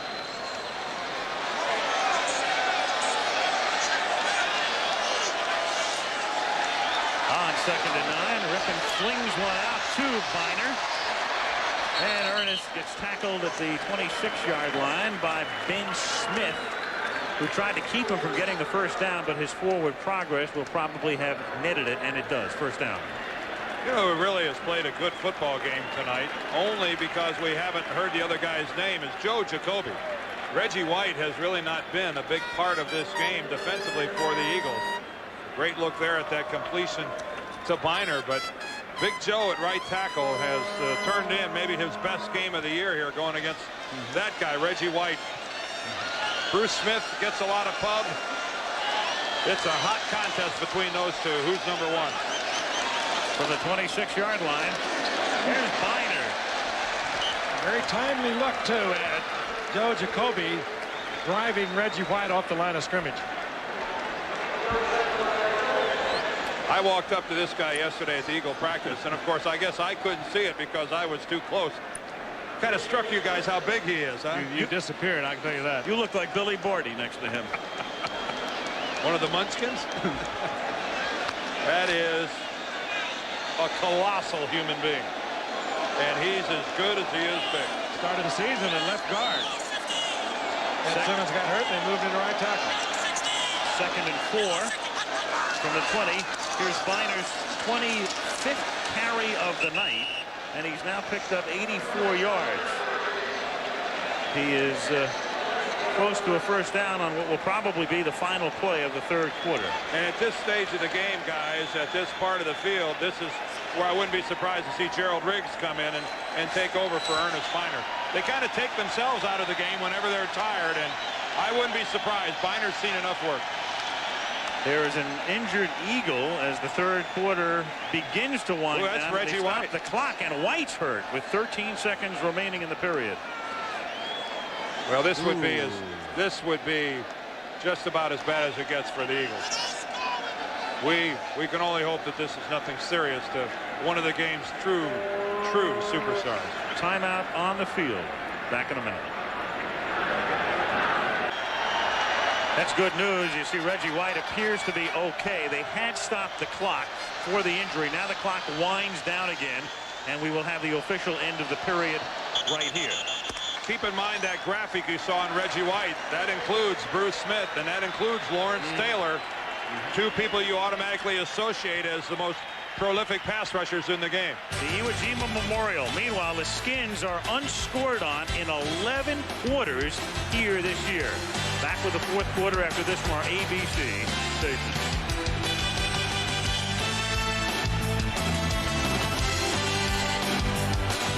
Yard and gets it as he reaches the 15 to keep the drive going, and then all kinds of flags. Wes Hopkins was in on the play. The great scene there. Byron Evans picks the flag up to put it back in the official's pocket like it doesn't exist.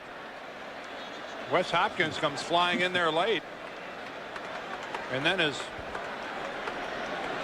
an old referee said, gave the guy the business. Had his hand on the face mask of Biner. Personal foul, unnecessary roughness. Defense, personal foul, unnecessary roughness. Offense, offsetting fouls after the play. First down. Well, Wes Hopkins comes in and really gets called for the late hit on Biner, and I'm not sure who they called for the personal foul on the Redskins' behalf.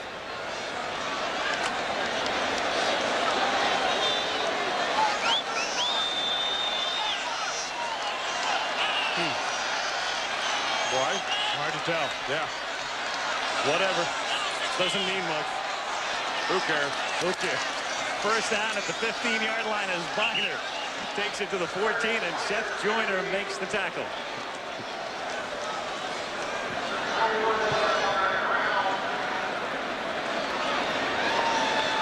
Numbers through 45 minutes about to appear on your screen. Time of possession at the bottom, 10 minutes in favor of the Redskins. And the numbers on the left are about as meager as you can ever expect to see in a National Football League game. 70 total yards for the Eagles, who are in dire straits offensively. And there's a fumble, and the Eagles have it. Yep.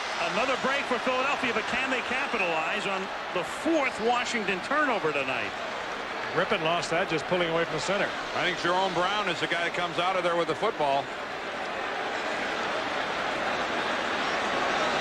Sometimes a man across from you can be a little intimidating if you have a key block. Well, remember they put he's Russ quick like Jerome Brown. Well, remember they put Russ Grimm in at center to replace Jeff Bostic. Let's watch the exchange. Rippon was leaving the center, and he got it late. Rippon was pulling out a little bit early. He had already pulled his hands away from the rear end of the center. It hit him partially on his upper hand and then just ends up on the ground. Jerome Brown got there first. First down Philadelphia at the 14-yard line.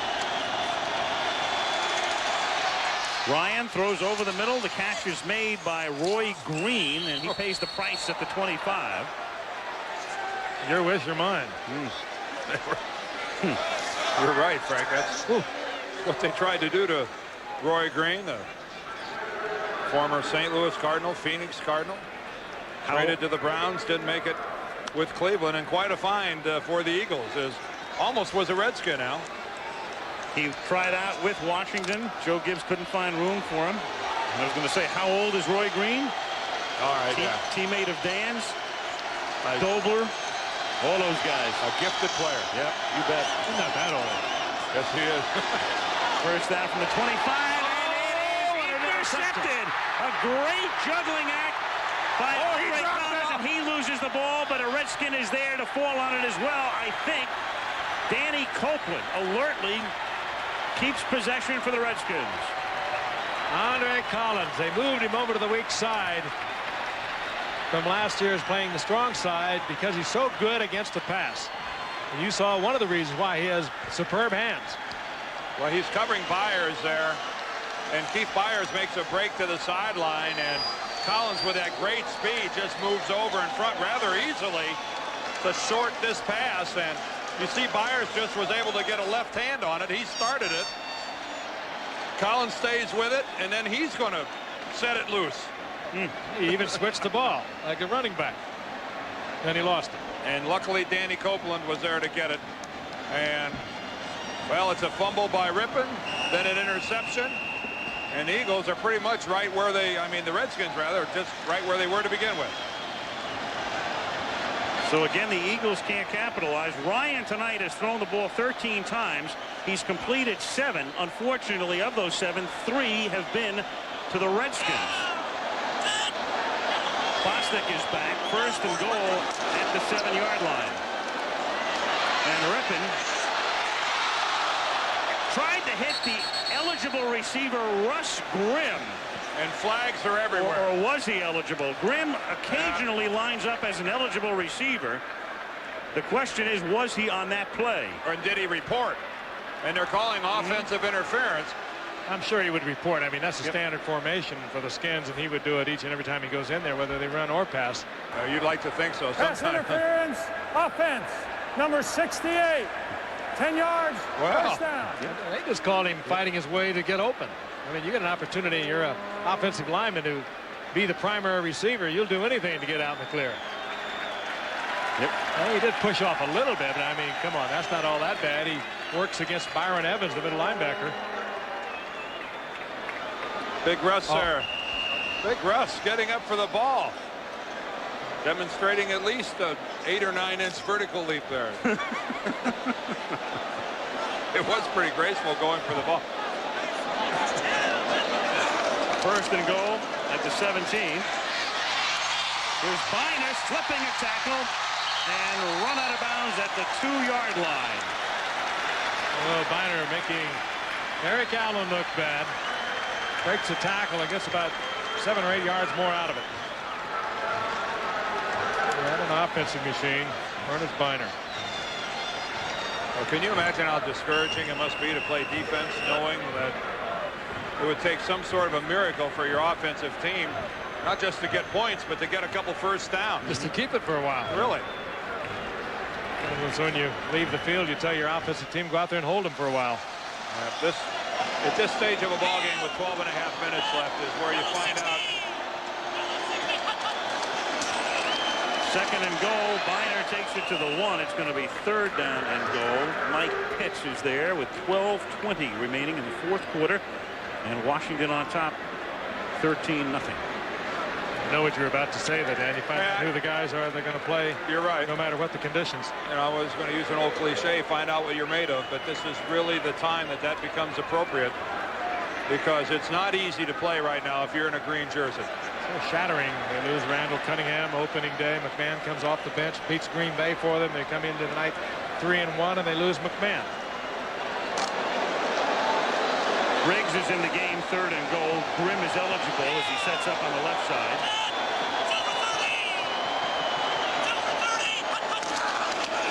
Gerald Riggs. Somebody got a head start there, guys. That won't count. No play. No play. They celebrate prematurely. I think whoever the left guard was started 63, early. offense before the play, before the snap. 5 yards, 3rd down. Yeah, they got Raleigh McKenzie, the left guard.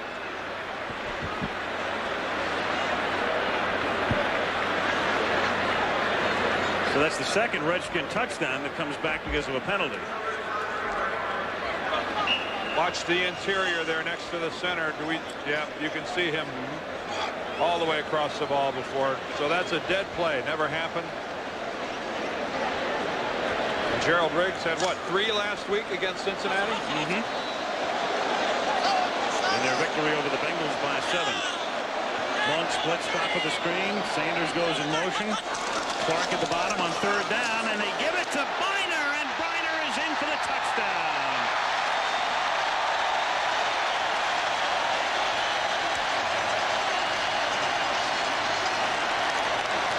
Good call. Got a 3rd down, long yardage. Eagles thinking pass, bring the pass rush to go with the draw play.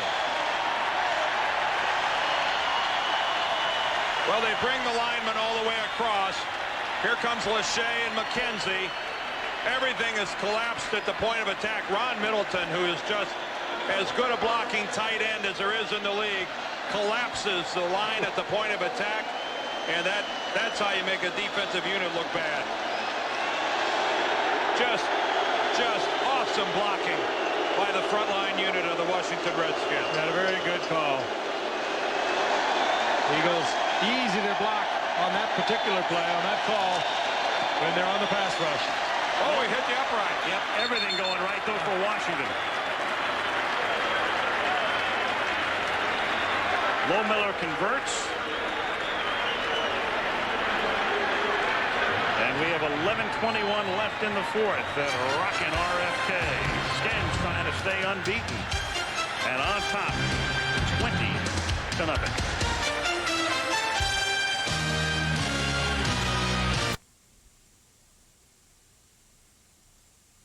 Gone down inside the 5. This one as well. And Rod Harris brings it back out to the 11-yard line. And that's all. Get the hang time on that, Al. He kicked it through the goal line. It was like a punt. What was that? All over Washington, they are toasting the Redskins. Well, I think I'll go join them. Pork industry lobbyists do on their night off. The Hogettes. See, you don't see that at a baseball game, do you? Occasionally. 1st and 10. Philadelphia from the 11. Ryan throws. Keith Jackson makes the catch, and he goes rumbling and stumbling out to the 30-yard line. A flag goes down back at the goal line. Millen and Copeland in on the tackle. And this one will be coming back. Going to be holding against the Eagles, and Keith Jackson, who's all but disappeared from the Philadelphia offense, doesn't even get that catch to his credit now. Holding, number 66. Offense,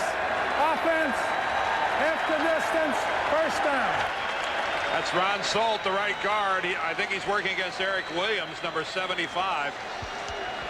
Playing a little nick, too. He has a bad ankle. Look at it. You can almost see the way he sets up that the ankle is bothering him. See, once the guy gets away to you to the inside, you can't keep a hold of his jersey up around his shoulder pads, but you can't blame Salt. If he lets him go, his quarterback gets killed. 1st and 16 after the call. Inside handoff to Heath Sherman. Stopped at the 8. Andre Collins. Update you in terms of what's happening in baseball with a week to go in the season. The Angels beat Toronto 2-1, and that is combined as Langston beats Jimmy Key in that one with Boston's win over Milwaukee. So the Sox now trail by 3.5 in the East. Update the West in a second here as Ryan gets tackled from behind by Charles Mann. Up at the 8-yard line. And in the only other race in the majors in the National West, Atlanta behind John Smoltz shuts out Cincinnati.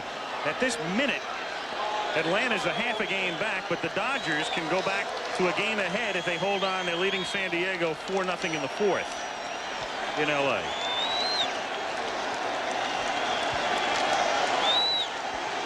I think we had a chance to congratulate Minnesota. Yep. Twins win. First time a team's gone from last to first since 1890. 3rd and 14 from the 8. And Ryan goes deep, and he had a man open. Fred Barnett had beaten his man, but the pass is too far. If he catches him in stride, Barnett goes all the way. Easily. Great speed. Stereo. All right, Fred.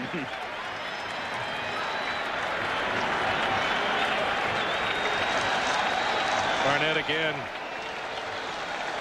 Averaging 14.4 this year, but he averaged 20 yards a catch last year. Genuine superstar. Just, he's just maybe a little bit away from that major stardom, but he's going to need a quarterback to help him right now. He's in trouble with the Eagles. Jeff Eagles kick, fair caught by Brian Mitchell at the 49-yard line. 43-yard boot. Redskins have it. Midfield, 9:21 remaining. Blood Spirit of Akron, captained tonight by Patrick Henry from Parsons, West Virginia, who said before the game, give me liberty or no clear air turbulence. Either one. He's got both. Nice shots, Patrick. From the 49-yard line. Washington, 1st and 10, 9:20 to play. Gerald Riggs is in the game. That is Mr. Riggs with the ball. And 1st down. And a gain of about 22. Eric Allen runs him down.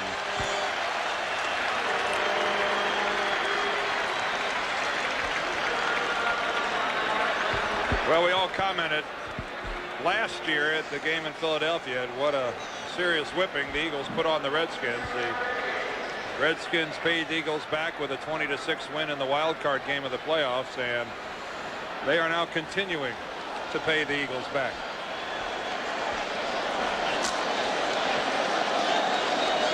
First and 10, Skins at the Eagle 29.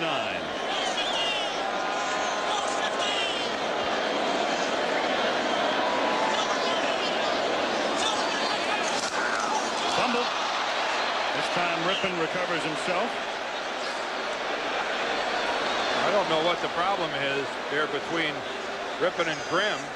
Russ Grimm has played some center before, but that's the second exchange that they put down on the ground. Big Russ, one of the great offensive linemen of the last decade.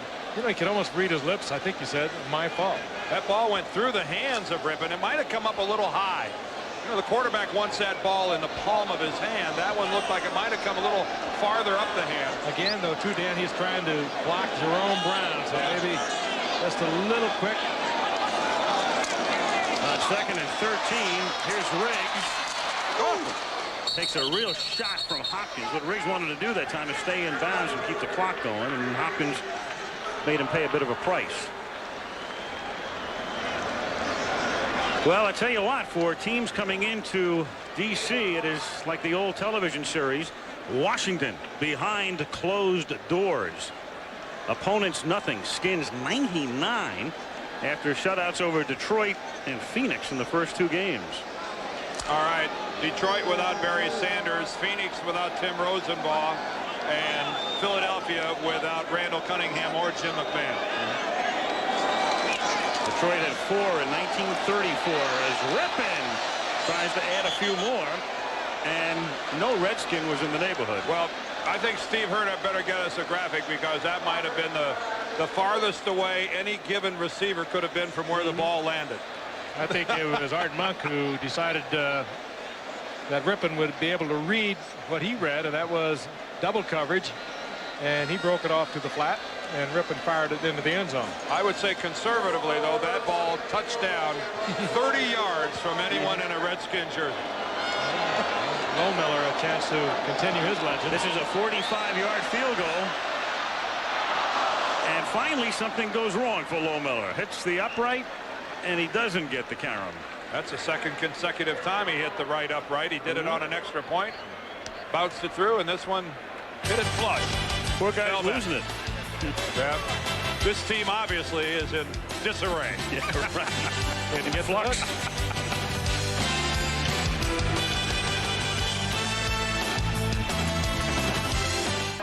A gorgeous night in D.C., and it's been a great night for the capacity crowd at RFK Stadium. Their Redskins leading 20-0, and Brad Gable, a rookie out of Baylor, is the new Philadelphia quarterback. As Ryan is finished for the night, and Gable's first pro pass is incomplete, intended for Byers. Gable comes out of Baylor. He was hurt last year and recommended highly to the Philadelphia Eagles, and wasn't drafted. They went after him, though, right after the draft, signed him as a free agent.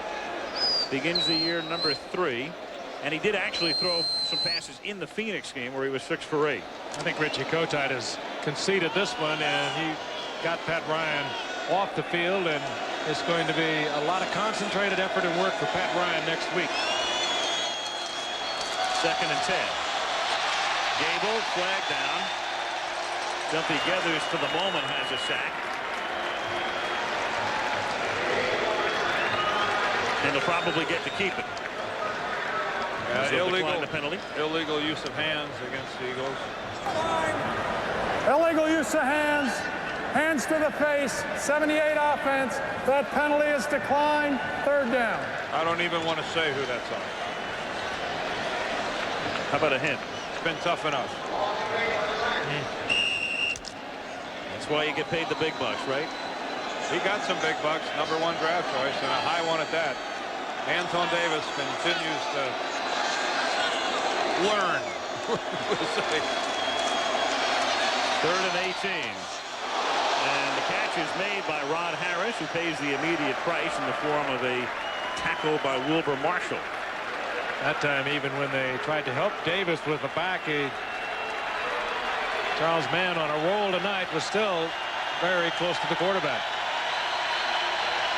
Fiegels to punt yet again. Charles Mann worked himself into a few Pro Bowl votes tonight. Had a darn good game. Low snap dug out by Fiegels. Kick goes out of bounds at the 39-yard line with 5 minutes and 57 seconds remaining in the 4th quarter. Mitchell and White, that's a bit of a mismatch, you might say. Oh, and that's uncharacteristic for Reggie. He's, I think, as most everyone knows, a deeply religious man and an ordained minister, and one who rarely loses control out on the field, and agitated and unhappy about something Brian Mitchell did. But I think by and large, guys, it's the situation that he finds his team in. Yep. This is just as bad a night as the Eagles could possibly encounter. Maybe Brian didn't put enough on the plate yesterday. From the 39-yard line, 1st down, Redskins. Riggs. Gerald Riggs to the 29. 32-yard scamper. And when they put Biner down and they bring on Riggs in the late going, and maybe the legs are a little tired. This guy is 240, and he now in his 10th year can still motor. Looks inside, pops it to the outside. Great block out front there by Lachey. Comes off the line of scrimmage and takes care of Andre Waters, the strong safety who was there in the point of attack. Good hustle by Lachey. 1st down, Washington at the 30. 20-0 Redskins with 5 minutes to go. Riggs, 5-yard gain to the 25-yard line.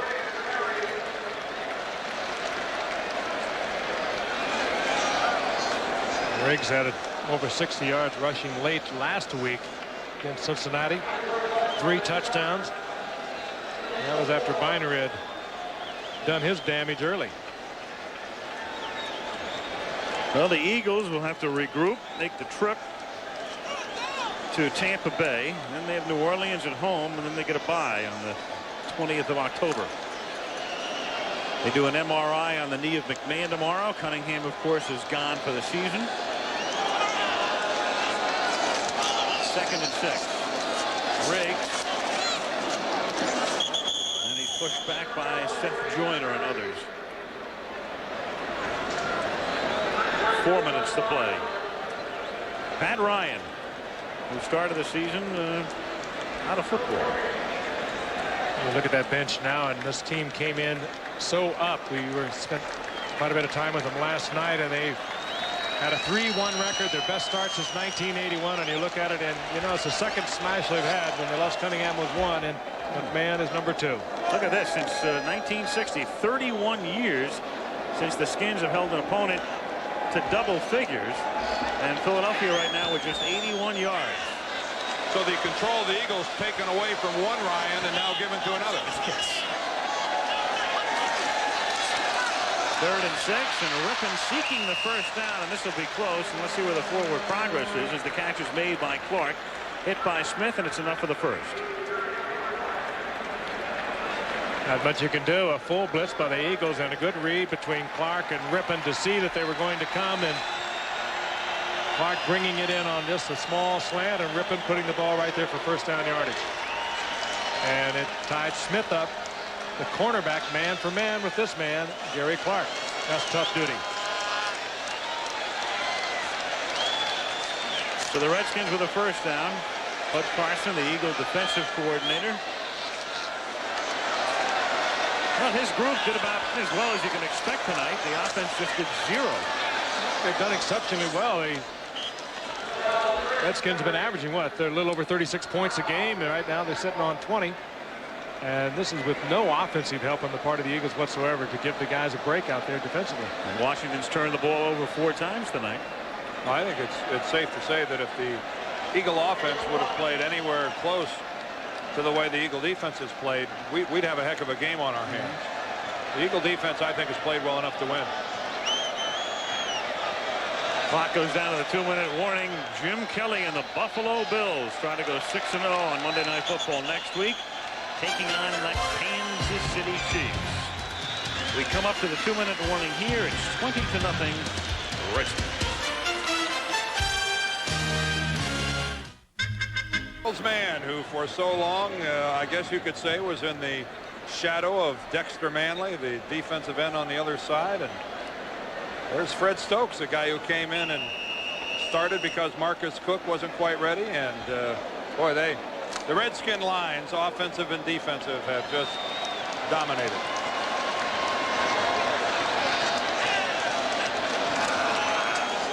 Two minutes to go. Gerald Riggs takes it to the 14. It's going to be 3rd down and 5 at the 14-yard line with 1:52 remaining.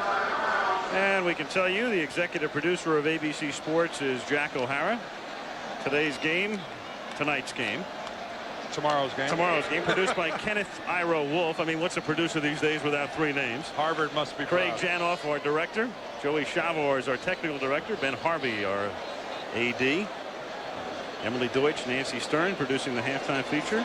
First Fluger and Freddie King are assistants to the director. Bob Simon, Dennis Zabo, and Jim Licata. Tech manager Steve Hurd, our director of information. Mark Aminto, computer stats. George Hill, the stats up in the booth, and Malibu Kelly Hayes, as always, our spotter. 3rd down, and they may have not run that play off before. Game before the snap. Offense. They did. 5 yards, 3rd down. Al, we better credit Kirsten Anderson, our stage manager, or our coffee supply is going to dry up. And if I don't get my coffee and I find out it's your fault. Well, we're a little short on Al's designer water as it is. Yeah. Oh, we may have. He was a little grumpy early on. If you wonder why, well, Could this possibly be the retaliation? designer water was not here. No, you're not that enough petty. quantity. Right? No.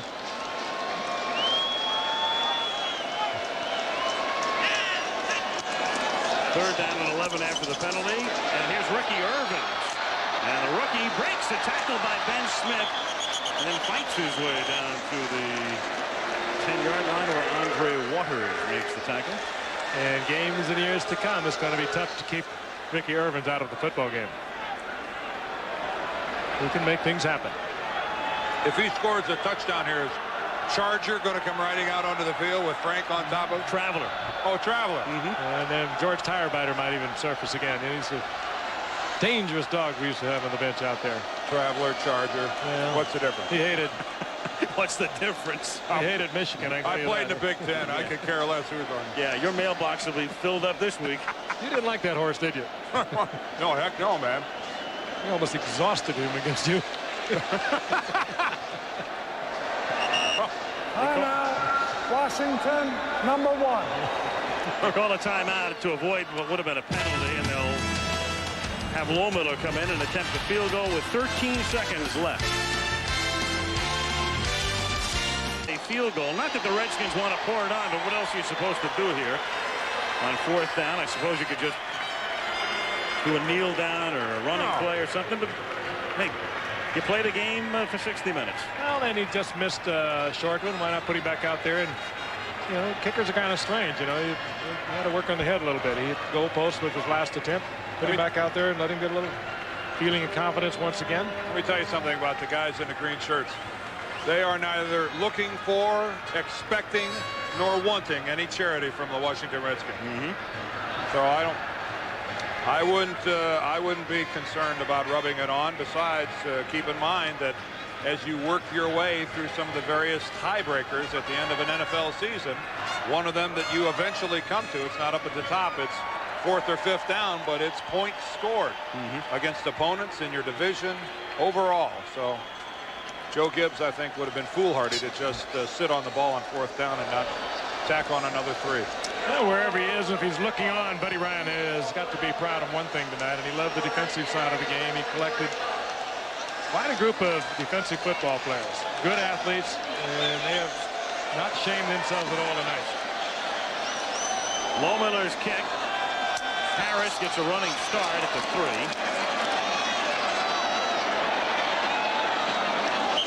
3. He's wrestled down with 4 ticks remaining. Stephen Hobbs, who's been in on seemingly every special teams tackle, is there again. Yes, baby! So what do we have? We have Buffalo, we have New Orleans, and we have the Washington Redskins. The only 3 undefeated teams in the National Football League after 5 weeks. And you've got Washington with a 2-game lead over Philadelphia, Dallas, and Phoenix, and they are 3 in front of the Super Bowl champion Giants. Not a huge surprise on the Buffalo Bills' part. Really not a huge surprise on the Redskins' part. But New Orleans, how do you figure it? I mean, Jim Mora, I think, on his way to making a serious run at Coach of the Year with this operation. This is the first time in 5 years there have been 3 undefeated teams this late into the season. Keith Sherman ends the game with about a 10-yard pickup. Jack Kent Cook's a happy man. So is Joe Gibbs. Very happy. I mean, you can hardly look any better than the Washington Redskins have looked in September. They are not happy to see the calendar flip to October, which happens, well, it just happened 3 minutes ago. 2 teams will meet again December 22nd down in Philadelphia. 3 games here against Detroit, against Phoenix, and against Philadelphia. 102-0. Final score, 23-0. Al Michaels, Frank Gifford, Dan Dierdorf. Talk to you next week from Kansas City. For now, good night from Washington.